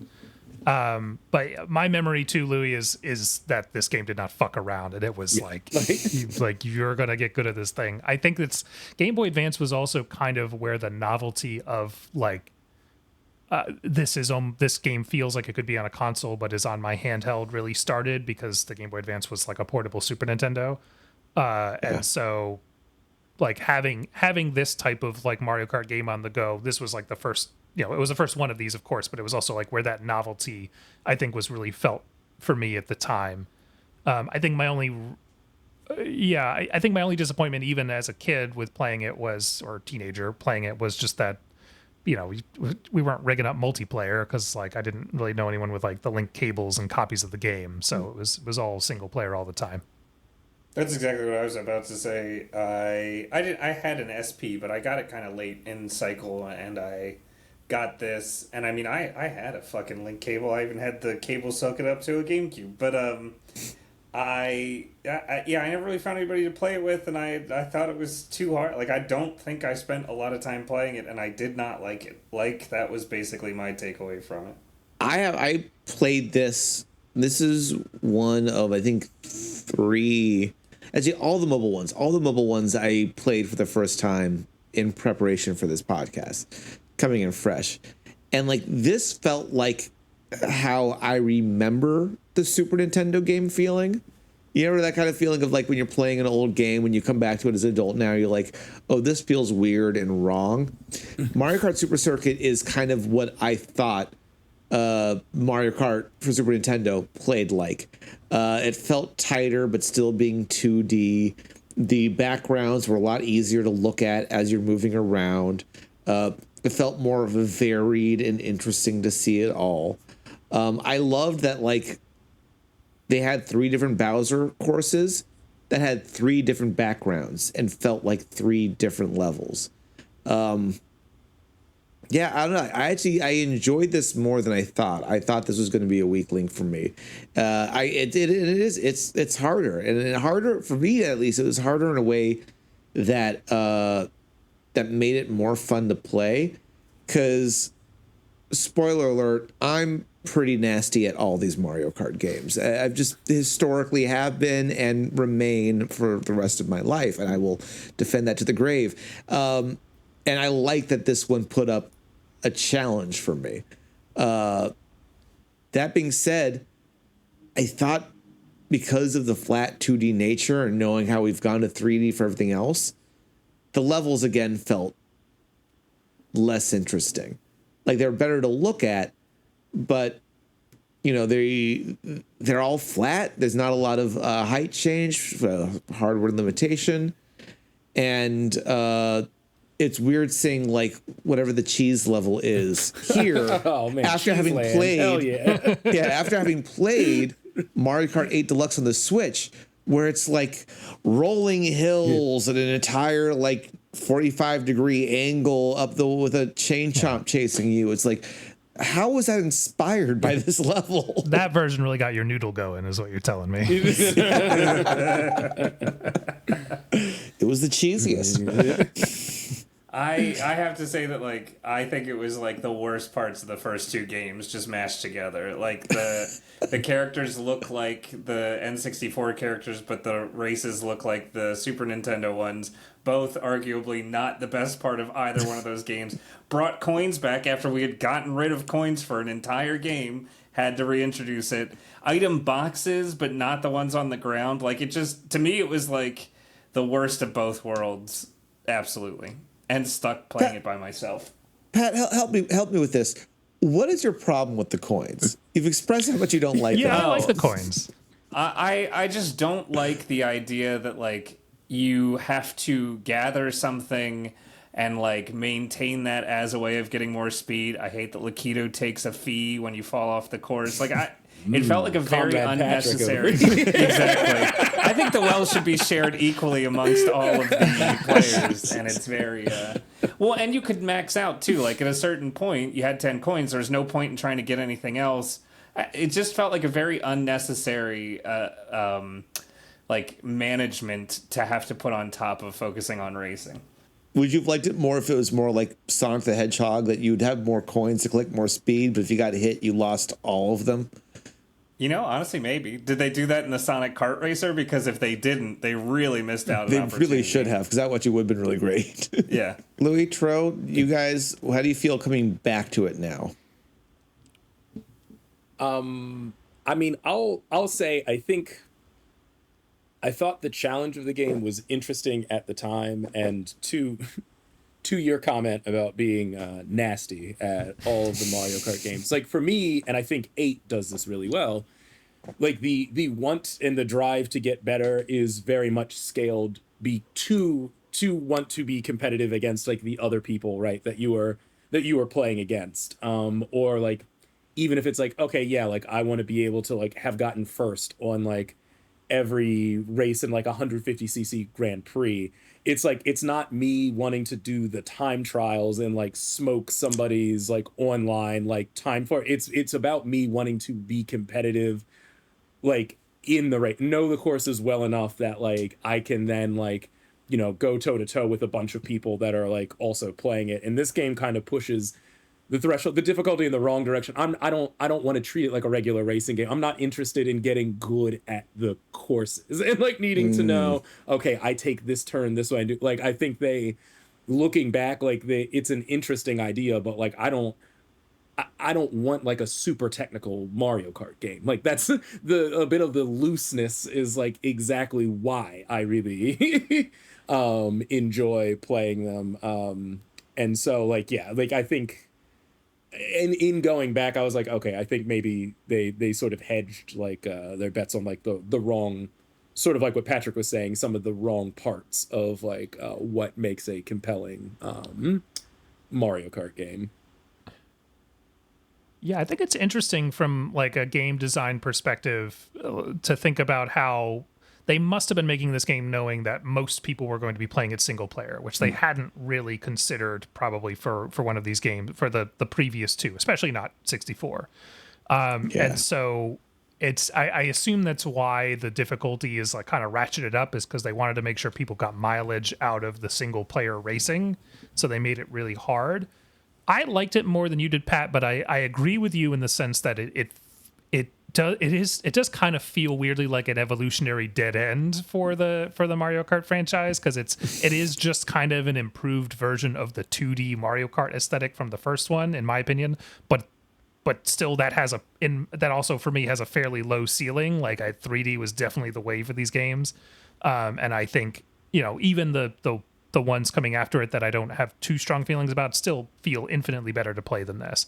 And like, it was cool to have a portable Mario Kart game. There's still, you know, I still have some nostalgia for it. But it's like, it was hard for me to not just kind of get that feeling of, I could just turn this off and play a much better Mario game on like the same system I'm playing on right now. Also, sorry, just I want to jump in real quick. Sort of like the Diddy Kong racing thing for N64, like, and being like, there's another very good kart racer out here that I could be playing. Konami had released a kart racer for the Game Boy Advance that was surprisingly good. And I never played it. Yeah, and like that's one where I was like, if I want to play a Game Boy Advance kart racer that actually feels like a Mario Kart game, like that's the one that I would rather be doing. That's one with Goemon and you can like one of like the Metal Gears is like the actual like Rex, like the machine is like great. That's incredible. Supported a racer, yeah. Yeah. It was a lot of fun. Like, it cribs entirely from the Mario Kart playbook. Oh yeah, but handles in a way that I kind of wanted a Game Boy Advance version of Mario Kart to work. I'm gonna have to download that. I need to check that out. I think what's also interesting to kind of remember about this is the third, and at the time, I don't think they were thinking this as the third Mario Kart game. I think they were probably viewing this in the same way that like how Mortal Kombat got released for NES and Game Boy at the same time it was released for Super Nintendo and Sega, right? Is it like, well, here's a successful franchise. We have to have one on the Game Boy Advance. It would be a waste not to. But I don't think it was ever meant to be considered number 3 until they actually started numbering them, which was the 3DS from a 7. So I think there's an element of like, it's shockingly good for what is basically meant to be AAA shovelware. I mean, they at least put the effort in to give it all original courses and graphics and stuff like that. They could have just done like a shoddy port of Super Mario Kart, and honestly, most people probably would have been fine with that because it would have just been cool to have on your device. But I think from like a design standpoint, I don't know, it just doesn't. It's not. I agree. It doesn't feel like a step forward. It feels like this is the game we made for the portable system. All right. We'll do a quick one thing I liked. One thing I didn't like. I said it before. Didn't like was a lot of the. A new didn't like. I think Pat, you were saying this as well. The aesthetic of the character art, and this is something that a lot of Game Boy Advance games did, where it was all sprites, but just a little too much detail on the sprites, where they always try to add shading and highlights to it, which made them look like faux 3D in a not quite Donkey Kong, but not quite Super Nintendo kind of way. I just never liked that across the board. I feel like so many Game Boy Advance did it, and this is egregious. Seeing all the characters in the congratulations screen at the end be like weirdly kind of shaded 2D was too much for me to look at. Was never a fan. But I liked how well it controlled for a 2D Mario Kart game. And I was slip sliding all over the fucking place. I don't know. It's because you were trying to power slide, which still did not work well in this game. I think I was. And my trick for 64 didn't work. I'll go really fast because I don't have a lot that I didn't already say. But I do like that it was portable. I like that they tried to take it someplace it wasn't. And then don't like it. It's just top line that it was such an isolating game. And I feel like the best part of most of these games is playing with other people. Yeah, things I like that I haven't already mentioned. It could be one thing you've already mentioned too. Yeah, you have to keep pulling. It's straws. okay. I don't know. I liked that. I do like that it iterated on the 2D Mario Kart formula and like improved the graphics and improved the controls and stuff like that. And it makes me wonder if there was a way forward for that design. Like, I liked how colorful it was. I just liked the Super Nintendo Plus aspect of it that a lot of Game Boy Advance games had. And I'm just really nostalgic for that era. And then what I didn't like, I already alluded to it, but the power sliding still doesn't work, which is going to be a running theme for me up until it does, which is coming very soon. But yeah, I don't for Nintendo, who normally has such a good handle on game mechanics, I feel like they had a hard time getting their head around some of the racing stuff. And that continues in this game. I say for the thing that I like I appreciated that, yeah, we got 20 original courses, and instead of it all just being iterations on like the places that we've been to before, and seeing that we do get some entirely original concepts. And like, for what it's worth, when they've been remade, I get there's a lot of liberties taken. Like, they are some of my favorite. Like, I really enjoy like Ribbon Road, you know, in 8, right? Like, yeah, Cheese Land is like an entirely different thing than what you get in the Game Boy Advance game. But like, I appreciate like, yeah, the fact that they didn't just sort of like phone in the ideas there. Like, I do think that's cool, even if it still ends up being a little samey kind of all across the board. One thing that I didn't like and it's a thing I completely forgot about until kind of replaying all these again, was that with the Super Nintendo tracks, that because they were doing four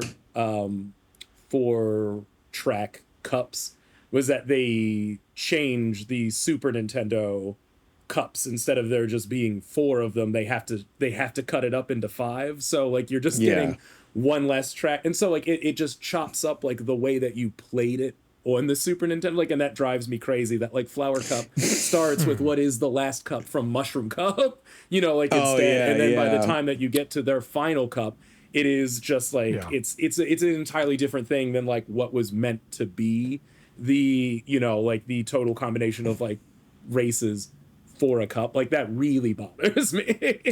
They also feel like took out a lot of the hazards in those too.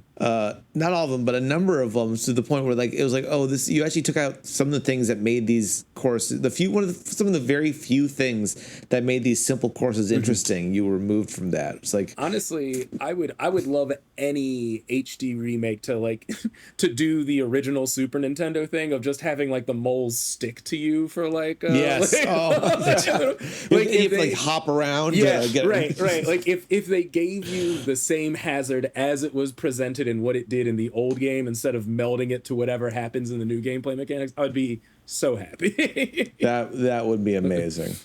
All right, on to I think one that I know I'm excited to talk about here is Mario Kart Double Dash for the GameCube. Because not only are there a lot of memories behind this one, there's a lot of memories together for this one.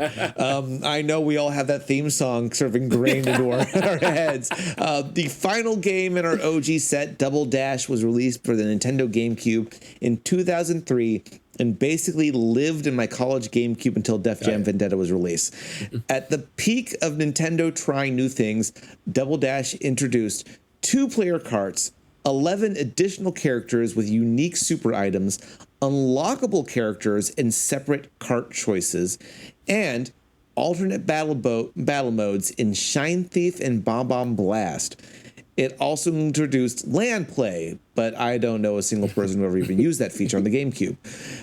As with previous installments, Nintendo had another success in their hands, as this was the second best GameCube game after Smash Brothers on the console. It was weird coming back to this game, but there's a lot of memories, and I alluded to it, of just like, I don't remember why. I'm pretty sure this is a Hagerstown trip where we just had the game on the screen playing this theme song over and over again, straight through for maybe a solid 5 hours. Yeah, in my mom's living room, because we played it for a long time, and then we just left it running as we hung out with Drew and Matt Shank and John Dean, I think, was on that. John Dean was there, yeah. It was truly a crazy, just play a bunch of Mario Kart and then hang out in the living room. Someone video recorded part of us hanging out. I remember seeing it, and you could hear the game playing in the background, like as like people were like sitting and talking.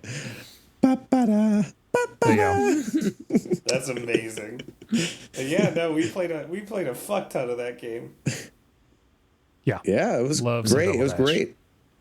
Yeah, I've got a hard time looking back on this one because of just the sheer number of hours that like we put into it. Like replaying it, I was like, I can't tell you if there's any control flaws or like issues, because there's still enough muscle memory like in us doing the thing for so long that it's like, I don't know, it plays like I expected it to. I think this is the best game in the series. Like, I truly loved it. I miss the 2-player characters. I miss the unique items. Like, I think it was just phenomenal. Like, it really was.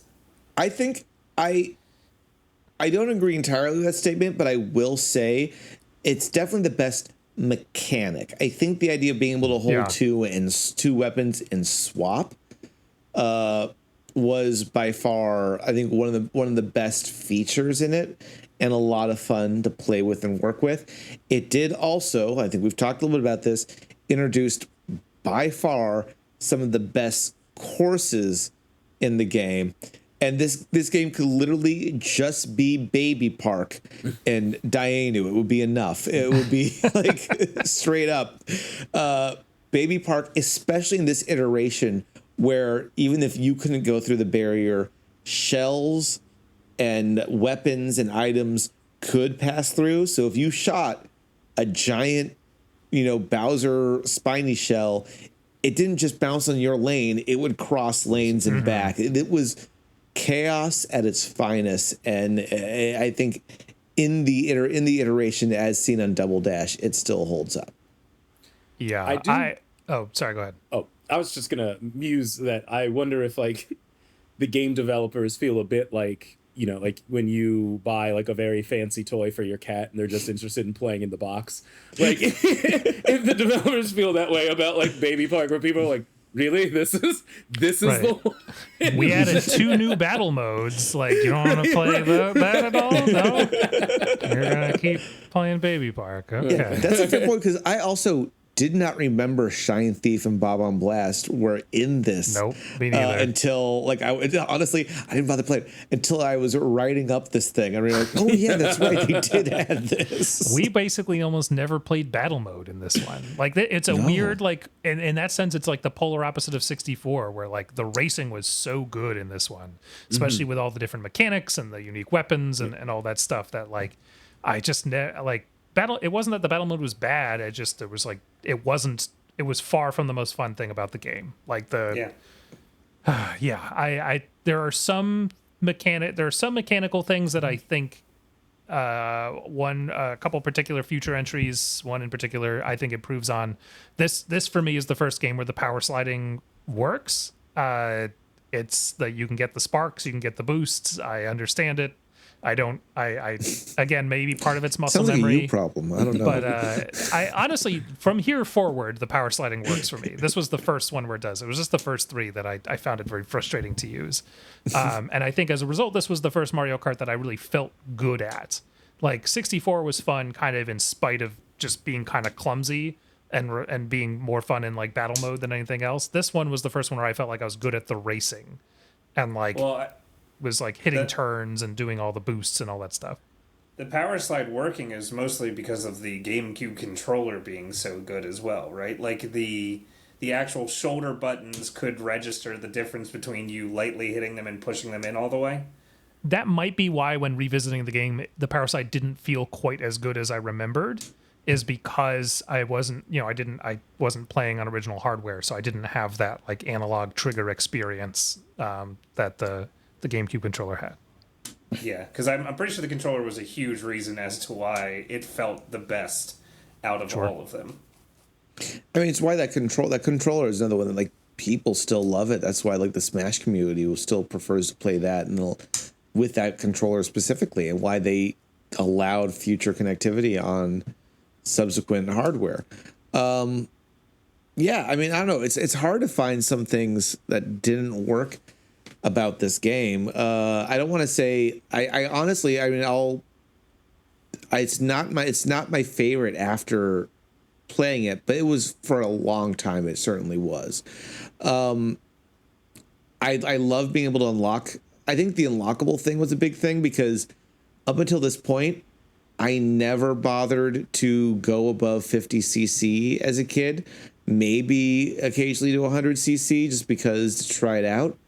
But like this is the first one where I actually try to get good at every version because I wanted to unlock every character everything. And when I finally did, and you got like the golden pipe cart and rock that out, or the trophy cart, and it was like it felt amazing. So yeah, there's a lot of fun with this one.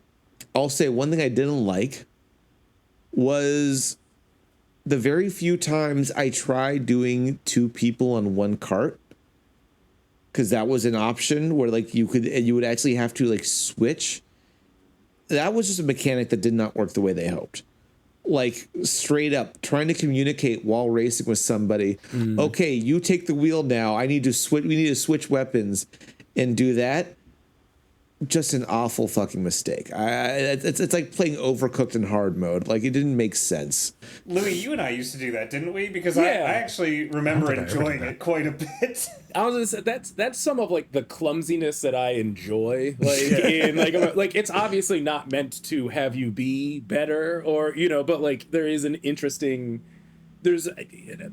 I think like what I really like about the Mario Kart games and most like Nintendo party games is that like there is like a chaotic human element that is like put into these things that you can never account for, like no matter how good you get, right? Like, and that mechanic like really like ratcheted that idea up to be like, it's like a three-legged race. It's like, yeah, you with another person is going to inherently be more difficult. You don't have a bonus leg that makes you better.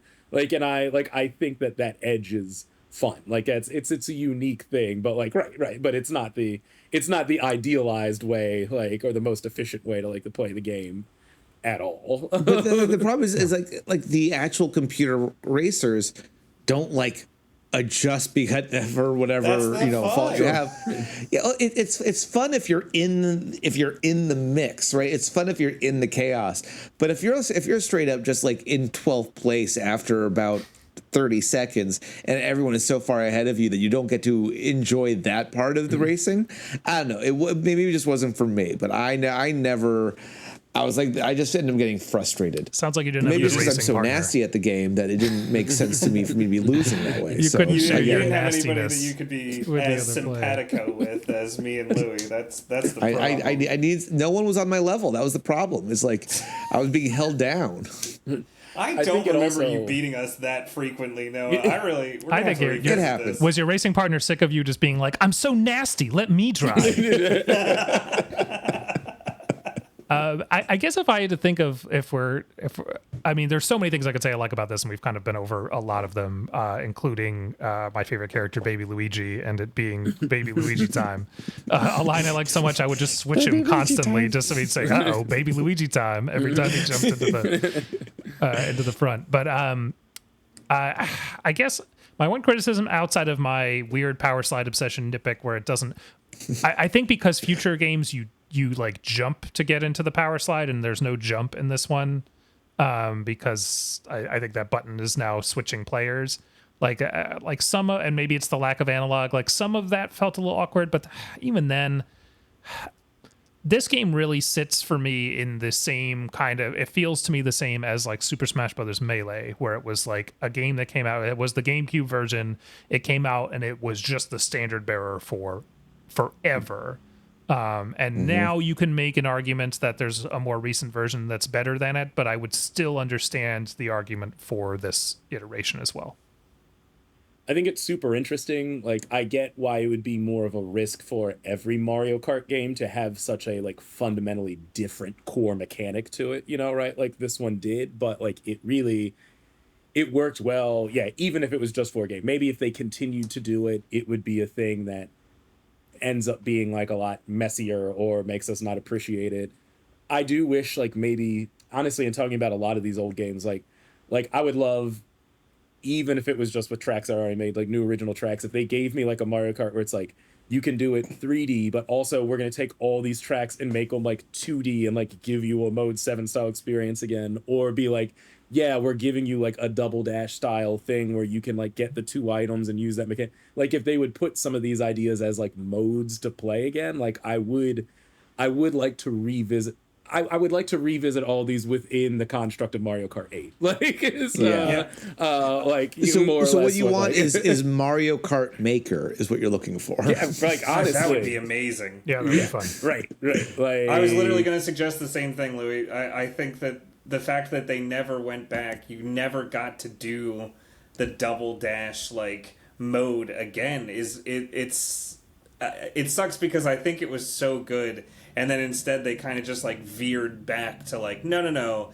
We're going to pretend like as if Mario Kart 64 had progressed to the next level, Right. the next level, the next level. Right. Yeah. And it's like, it even seems like in the way now where you can customize the carts and whatnot, like, I think getting to pick what you want, like, your special item to be, like, like, it doesn't have to be for the character. Like, you could still pick whichever one. Like, I think, like, there's ways that they could integrate it, that wouldn't be so insanely difficult. And I would really like to see something like that again, because I do think, outside of the obvious fondness that I have because we all played this so often, that this was like very much a unique entry that like, and what the gameplay mechanic did elevated so much of what was already like at the core of it. So Yeah. No, I mean, maybe completely agree. some of these ideas will be reused for 9 whenever they finally make Mario Kart 9. We'll be dead before 9. If Mario Kart 8 keeps selling, then yeah, I'll be in the ground. Oh man. Yeah, 9's not happening anytime soon. Do you think A wait, new do you think Switch on the isn't next, happening anytime soon. on the next hardware, like the whatever comes after the Switch, they're just gonna do like 8 Deluxe Plus or something like that? Right. Like, Yeah. Boy, It's gonna, basically going to be the Street Fighter for Mario Kart. It's just going to be Super Mario Kart 8 Deluxe Turbo plus Alpha. I know we haven't gotten to that game yet, but it's also I think it's a similar conundrum that if they ever have to make a sequel to Super Smash Bros. Ultimate, that they're like, what the hell are you gonna do? You made the game that has all the stuff in it. Like what do you do now? dial it way back and take it in another direction. Yeah, you have 2D. to. I agree. 2D. But I just don't know what that is. Yeah. I It's honestly hope 2D but that, hand drawn. if they just take the Mario God, if Kart only. games and treat them like Kingdom Hearts instead, like if I can just get some card battlers and a confusing number system to deviate from them actually having to make 9 for a little while. Can like, can I get a long confusing cutscene after each lap? And that's actually a part of your time. Like you have to sit through the cutscene. You have to pick a character that has the shortest cutscene so that you don't get Exactly. Oh, Mario's too story driven. I can't just play as him.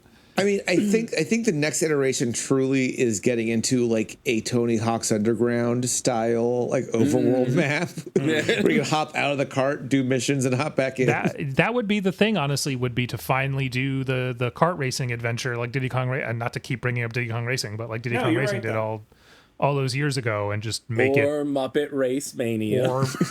and just like Muppet Race Mania, have a button in the game that lets the game play itself, so you don't have to do anything. I mean, I will they've got say- that in Mario Kart now. That's fair. Yeah, they got the I autocorrect and stuff. was assuming you're more of a Beetle adventure racing guy. But I mean, Oh, I think I have it. it's my problem with Mario Kart. These tracks aren't 16 minutes long. All right, guys. On that note, let's get into this first part of this 2-part series, the rankings for these 4 games. So if it's your first time listening to the podcast, or it's been a while, Lord knows it has been for all of us, this is how it works. We're going to give each of these games a ranking between 0 and 10 that we could only use once in perpetuity. Meaning, if Petro gave Chrono Trigger, let's say, a 2, he could never use that 2 again on any game for any future episodes going forward. I know he wanted to. He wasn't on that episode. It's fine. He's just angry it went as high as it did.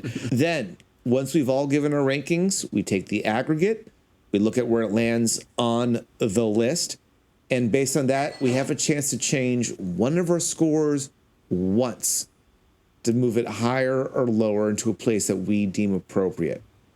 After that, we lock it in forever to be placed on the list until I come up with some other MacGuffin or doodad to throw everything on out of loop.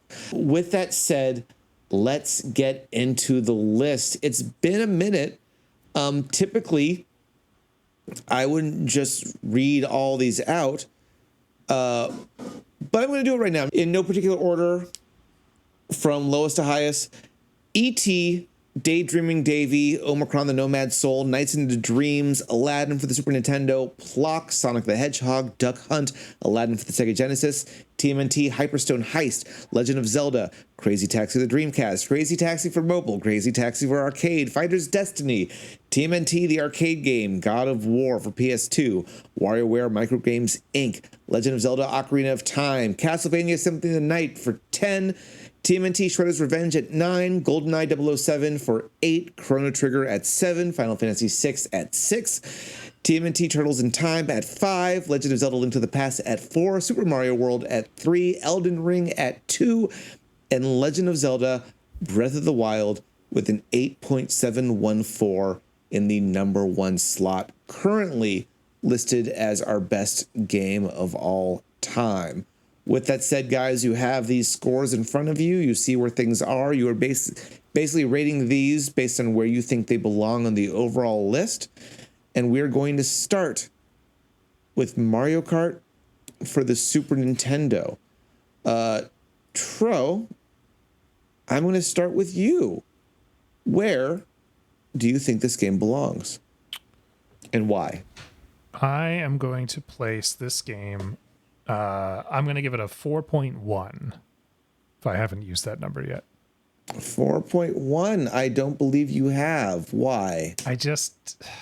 I have a lot of fond memories of this thing, but I think maybe even because I didn't enjoy it that much in contrast with what my nostalgia was telling me about the game, just like really kind of rubbed me the wrong way. And I can respect the things that people like about it and kind of what what it pioneered and what it represented. And I'll always have my memories of playing it as a kid, but I just didn't like playing it that much. To be clear, you think it's worse than Nights into Dreams?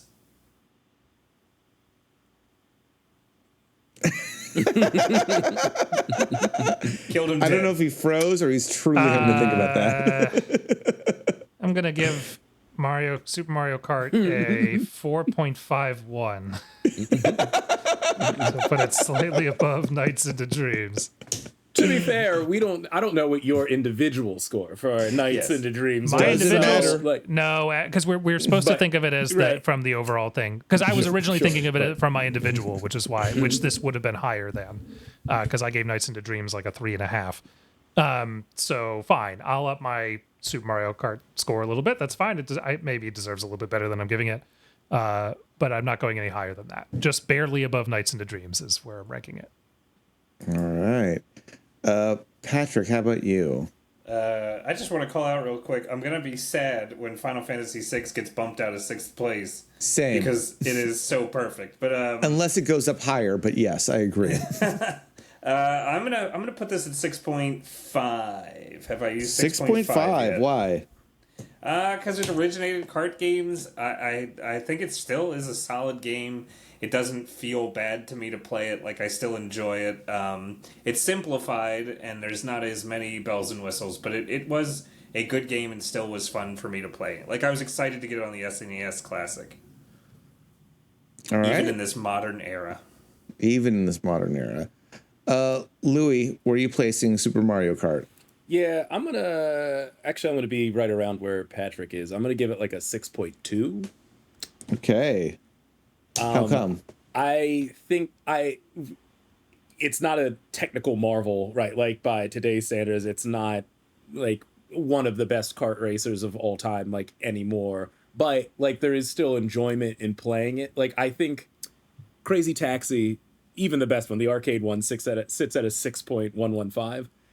I view my enjoyment of Super Mario Kart in the same way that I think like a entirely disposable but fun arcade game has value, right? Like, where it's like, okay, I'll play it for maybe 15 minutes, like I'd plug in a couple of quarters to like do a Grand Prix, and that will be enjoyable, and then I'm done with it. But like, it'll be a fun time to play like against somebody else for a little bit with it. Like, that's where the game like has value for me. So fair enough. All right.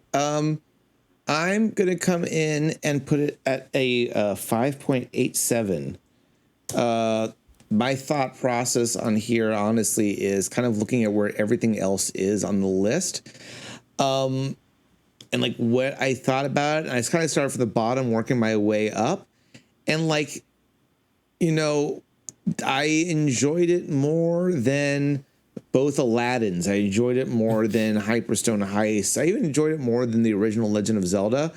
But the truth is, once I got to like Crazy Taxi, it's like I enjoyed Crazy Taxi. I liked the kind of one more run nature of that. This, I didn't dislike my time with it, but I was already pretty excited to move on to a different game. Like, I actually think I felt more nonplussed than anything. And so as far as where everything kind of is, the 5.87 put it in where I thought was the right spot for it. So that's it with Super Mario Kart. Next up is Mario Kart 64. Louis, we're going to go ahead and start with you. Oh man, I was hoping to get a minute to to noodle on this one, but I'm gonna have to give Mario Kart 64. It's gonna fall somewhere in the. I'm gonna give it like a 3.89. A 3.89. Wow. I think the multiplayer was really good. It's not, but I don't think that's like enough today to like I wouldn't want to like dust off a 64 and just play like the battle mode in the same way that like I'd maybe still want to do like a classic Mario Kart on the 64 or play like GoldenEye multiplayer on the 64. The multiplayer was fun, but it's not enough for me to like want to revisit that unique experience. I think it was a great thing packaged inside of an otherwise pretty awful game. All right. I'm going to put myself next. I'm actually going much higher here. I'm giving it a 6.4. And kind of like, and use my same thinking here is I had more fun with this than I did with the Super Nintendo. Is it my favorite of these? No, it's actually probably much closer to the bottom of our overall Mario Karts here. But kind of using Crazy Taxi as the barometer at the moment, I definitely liked this more than Crazy Taxi. I think I liked it more than the TMNT arcade game. And I think, honestly, because battle mode really carries it for me very much. And like, I just think, again, being a bomb and fucking with people, the battle mode levels, I still think these maps in their simplicity are probably the best maps in all 8 iterations with regards to battle modes. So yeah, a 6.4 from me. Patrick, where do you got it? I'm going to pop it in at a 7.4 if I haven't already used that. You gave a 7.4 to Duck Hunt. Okay, I'm going to crack it in at a 7.41 because I consider it a little bit better than Duck Hunt. Incredible. We cannot. Where did Duck Hunt end up? Wait. Not as high as that. Yeah, no, Probably higher than it should have. At 4.96. Well, I'm glad. 7.4, also the collective score for Castlevania Symphony of the Night. That's a dog shit Then game. he You never liked hear me less. change. He liked Fuck far Castlevania. less. 7.41. Ooh, that broke me. I'm done. Sweet, did it. Broke There's a lot of ways in which I'm happy to have Patrick on this podcast, and then this happens, so it's fine. Yeah, 7.41 for me. All right. Pedro? So the funny thing about talking about Mario Kart 64 is because I was really down on this game revisiting it because I was playing what is definitely the worst part of it by myself, which is just the regular racing. And so I was like, man, I remember this game being a lot more fun than this. Like, this feels bad, and I don't care what other people say. The counterintuitive approach towards power sliding doesn't work for me. I just like some of these courses are all right, but I just don't like it. Talking it with you guys and like remembering how fun the battle mode is and like how good that experience is, and I forgot about the bomb carts, like all that stuff. I'm gonna skew a little more positive on this because I think it kind of falls a little more in that like GoldenEye territory for me, whereas like GoldenEye was also a game where like the campaign's kind of fun, but it's really all about the multiplayer. I'm going to give this a 6.25 if I have not used that already. A 6.25. I am checking. No, you have not. You are good. Great. That's my verdict. All right. Great. Mario Kart Super Circuit.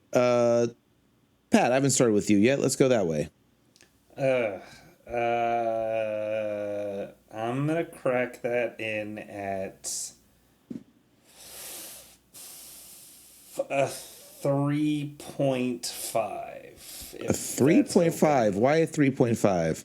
I think it was all the worst parts of the 2 predecessors. I did not did not really enjoy it, and it felt isolating. Like I think the thing I gravitate the most to in Mario Kart games, even the newest ones, is multiplayer, and just not really having that as an option without some hoops is why I'm going to put it there.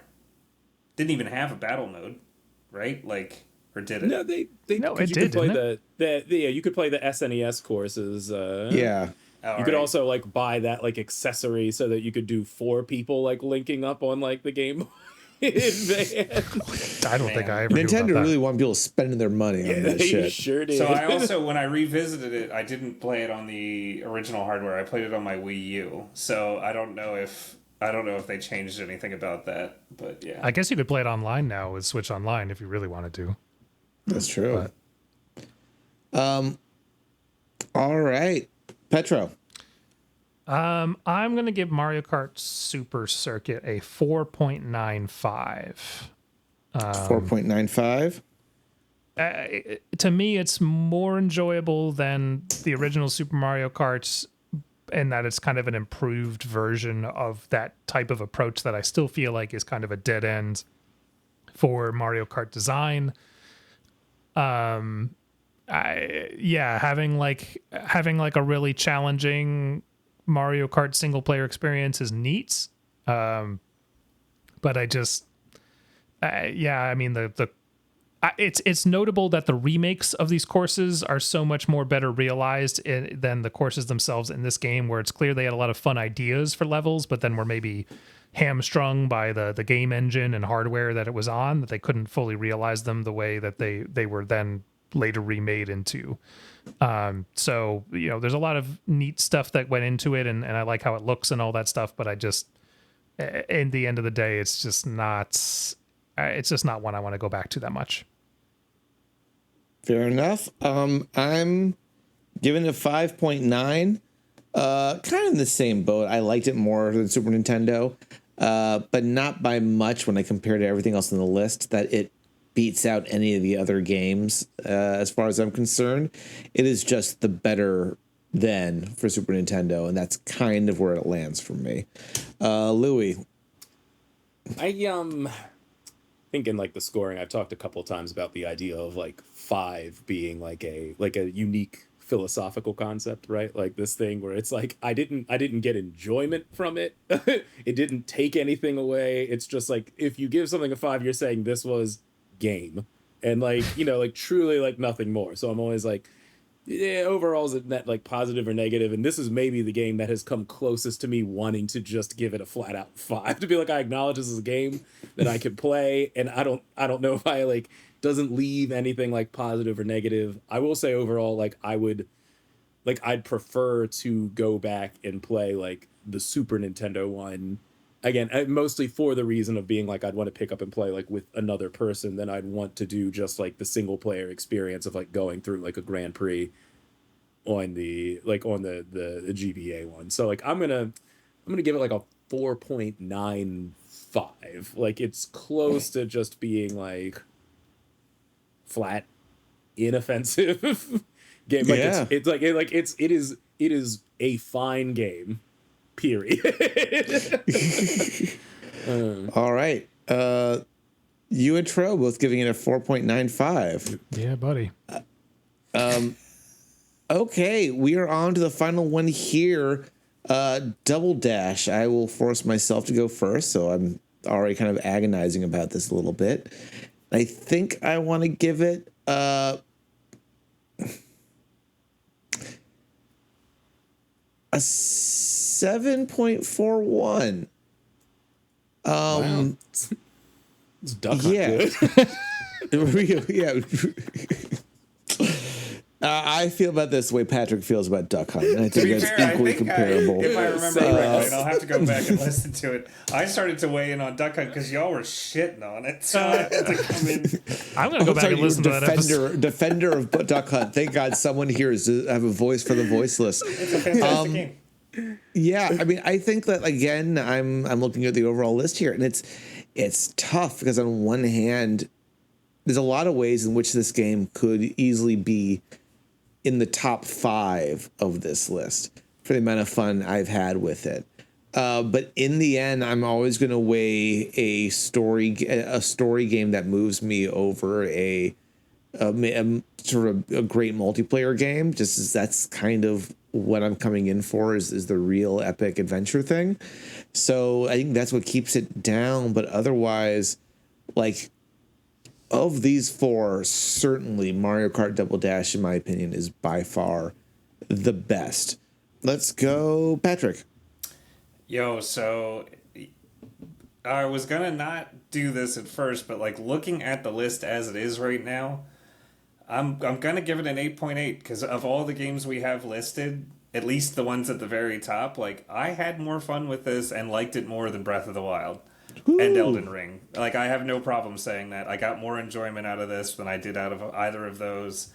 Now, even Duck Hunt. If and when we talk about Tears of the Kingdom, I'll have a different story than Breath of the Wild. But yeah, this is like an all timer for me. This is seriously, Double Dash is one of the greatest games I think I've ever played, and I really stand by it. I love it. I loved the mechanics.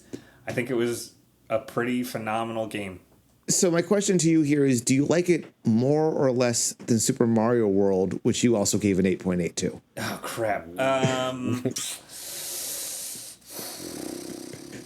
I know we're basing it off of the list here, but because you've already based it off of the list, I feel like I can give you this. No, yeah, it's appropriate that you threw my past self back in my face like that. I'm gonna put Double Dash a hair under my Super Mario score, and I'm gonna put it in at an 8.79 because Super Mario World was like you know how sometimes there are like sense memories where you can like remember like a smell and a taste and a sound and all of that stuff all attached to a single thing. Like I have that full gamut with Super Mario World. It was such a thing. Okay. Yeah. I love that. Louis.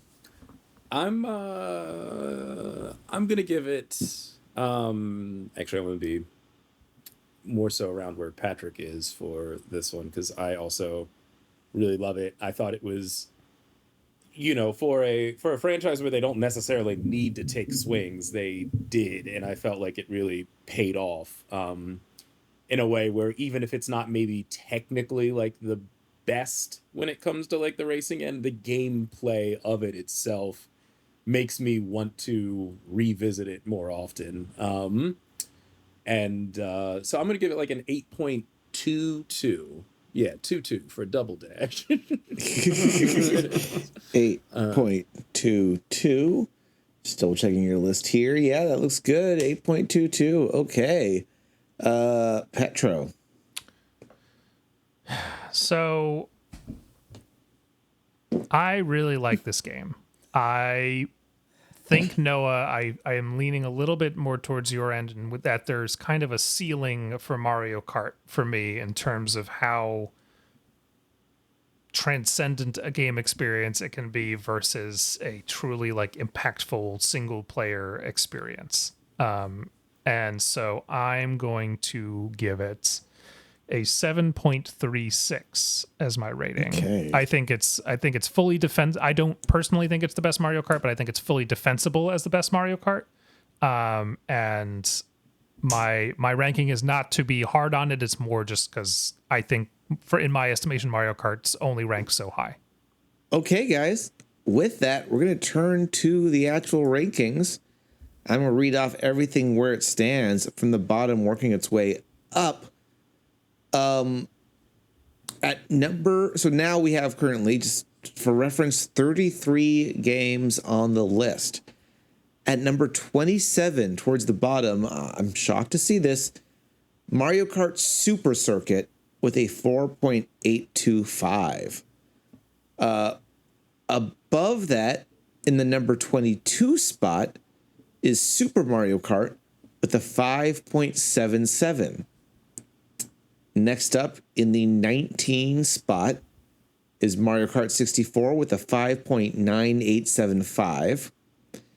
And then shot up all the way, Patrick, you said you'd be upset. I'm a little hurt by this too. In the number 6 spot is Mario Kart Double Dash pushing Final Fantasy VI to number 7. I mean, brought we it up just because I dropped thought it was Turtles in gonna Time down several spots. Final Fantasy VI could go right back to not a problem. Yeah, my God, Mario Kart Double Dash. Okay, I'm just gonna stop. Well, so Okay. this is where we are because now is our opportunity. If you think it belongs Try somewhere me. else on this list, you can change your score to drop something up or down. Where do people feel about where these games are at the moment? What are you gonna do, Petro? I think that's I get that Double Dash is a great game. I don't know if I can. If you lower your score, I'll raise mine an equal amount. Well, it depends on how much. Yeah, I'll rank it a Petro's 10. got a lot more wiggle Yeah. room to bring I'll rank it it down a than 10. you do Don't to try raise me. it up. Oh boy. Wait, can you rank a game that you never got a chance to rank? Because I'll No. just tank No, Chrono 'cause Trigger. I would have also just jumped on the Chrono Trigger in the opposite direction. I'm kind of still anyway. Pat, are you really going to do that? Because I'm not going to bother to change my score. No, if I you're- don't know. I don't know if he can raise his high and higher than you can lower yours. So yeah, to I bring mean, it you would down. have to, if you lower yours more than 1.2, then that's as high as I can do it, and I am then going to burn my perfect score on Double Dash. Don't think I won't, but I mean, never doubted for a second that you would consider doing that. I mean, I guess I'm still too attached to my individual scores because I feel bad giving Mario Kart Double Dash too low a score. I realize it's about the total. But yeah, let's just say Double Dash is a 6.16. Okay. Mario Kart. Let me find it. All right. So Mario Kart Double Dash.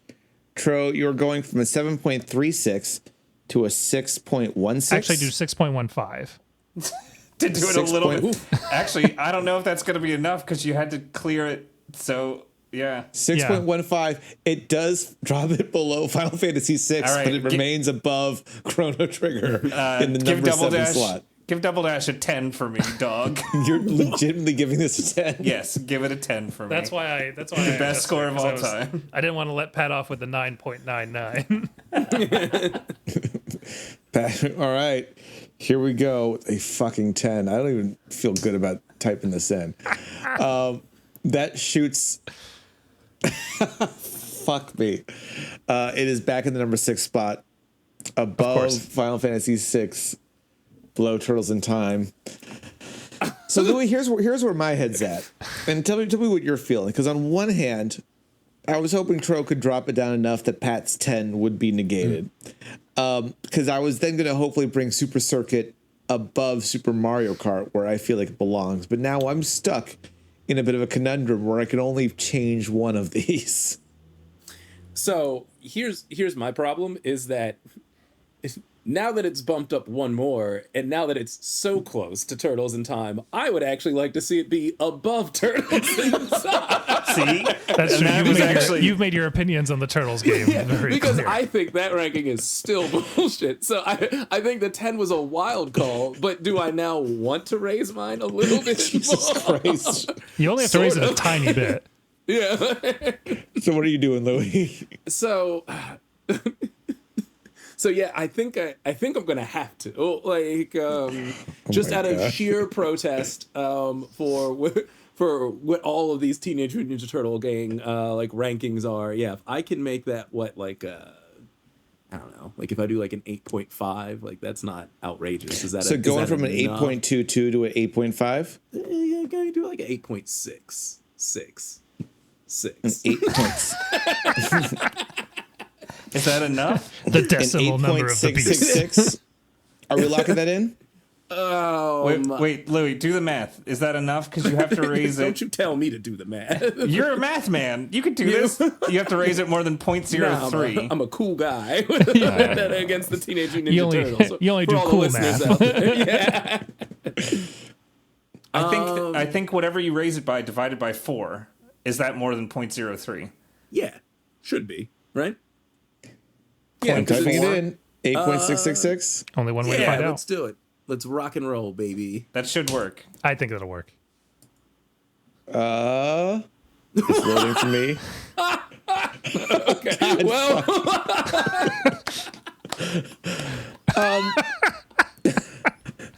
Yes, famously, Mario Kart Double Dash better than Zelda: A Link to the Past. This was perfect. This is beautiful.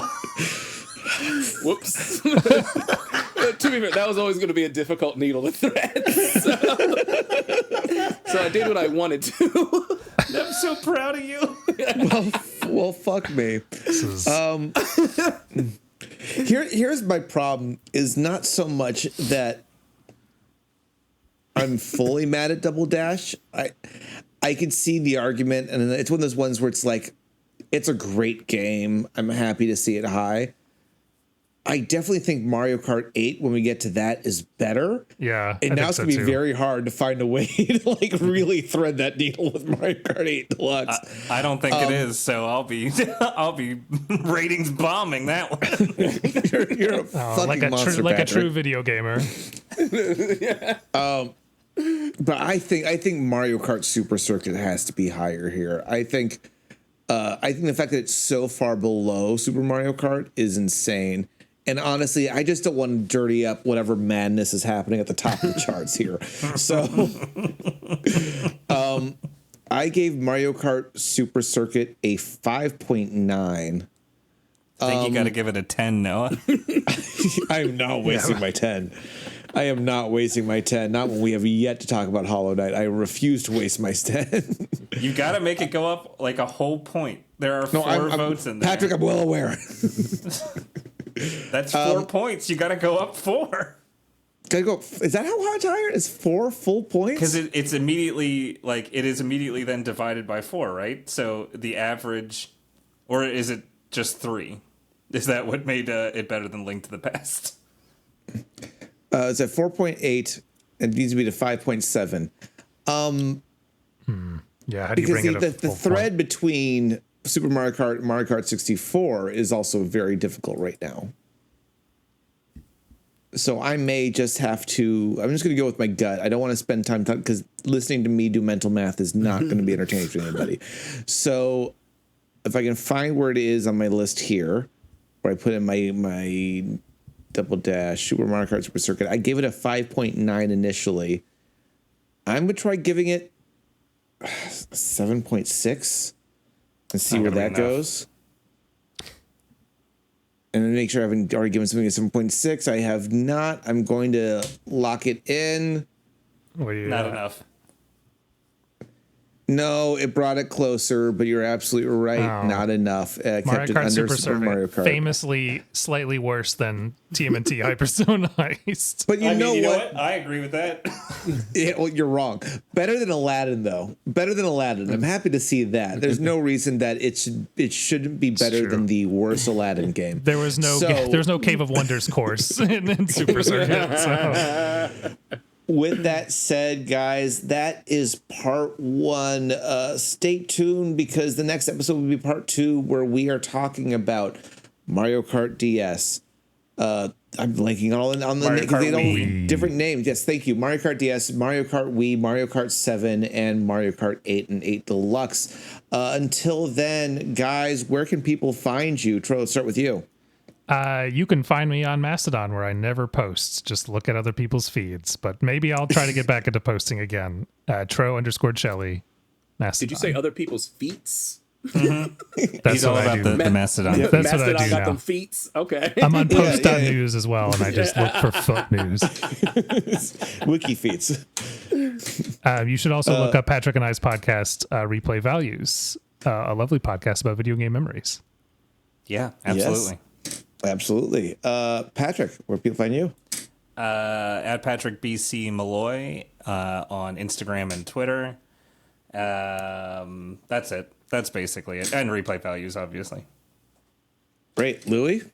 Yeah, find me, on Instagram at Naked Pictures of Louis Thomas, Lewie. Louis, everything else is spelled the regular ways. That's really about it. I'd give you my Twitter, but like I'm not gonna do anything with that. Like I'm just, I'm out there still trying to find. I'm not even sure I follow you on Twitter because I don't think I've ever seen you post anything. And to be Still fair, paying for that blue check though. Yeah. Oh, yeah. Mm-hmm. It's very He paid that important. $8 immediately. Hell yeah! Listen, if Chadwick Boseman's paying that $8, I'm gonna do it. Oh no! Truly grim. Man, it's funny to go through the edit on this because I watch myself, and like the red with black stripe haircut was actually the first color I did when my son was born, because the high contrast and the color red apparently are what newborns are able to see. They're not able to see full color until they get older. Crazy to think, the things you learn as a new father, but that's why I had that haircut. And I've had so many colors since then. I've gone through old like Kaiju Big Battle videos that I've been hosting, and like same thing. Like I have hit the rainbow at this point. So that's how long ago that was. Over almost maybe not over, but almost a year ago is when we filmed that. Wild. Things have changed. We are back.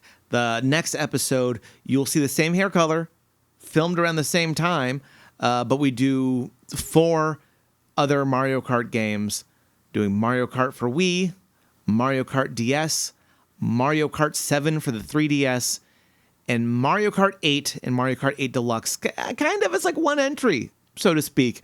More on that in the next episode. But those other 4, comparing them to the 4 we just did with Double Dash, Super Circuit, Super Mario Kart, and Mario Kart 64. So we get all 8 Mario Karts in there because no one's counting mobile. So if you like that, if you want to check that out, I suggest subscribe.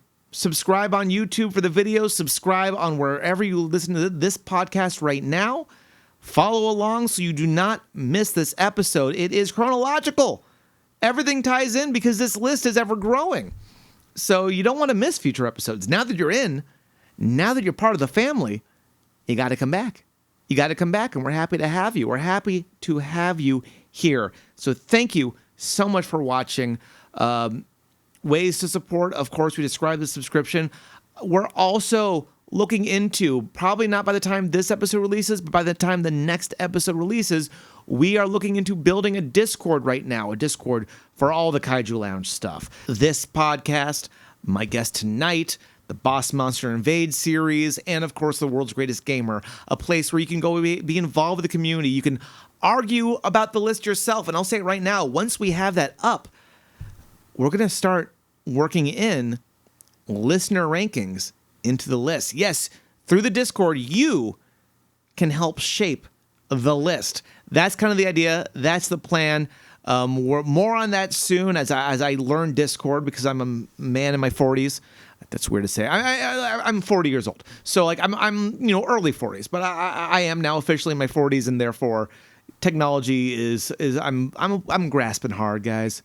I'm trying to hold on so I don't lose what little technology knowledge I have. So I'm going to learn Discord. I'm going to make sure we have that down, build that community so that you can be part of that community. We can keep this rolling even when we're not rolling. So thank you so much. Of course, socials, all that information in the notes, in the description, links down below. Check all that out. And until next time, it's nice to say this in podcast form, so I will say it right now. Stay cool, stay hip, and goddammit, stay heavy. The Best Game of All Time is an independent production, hosted, produced, and edited by Noah Waterman. Theme music by Peter Rowland. If you want to learn more, go visit www.thekaijulounge.com.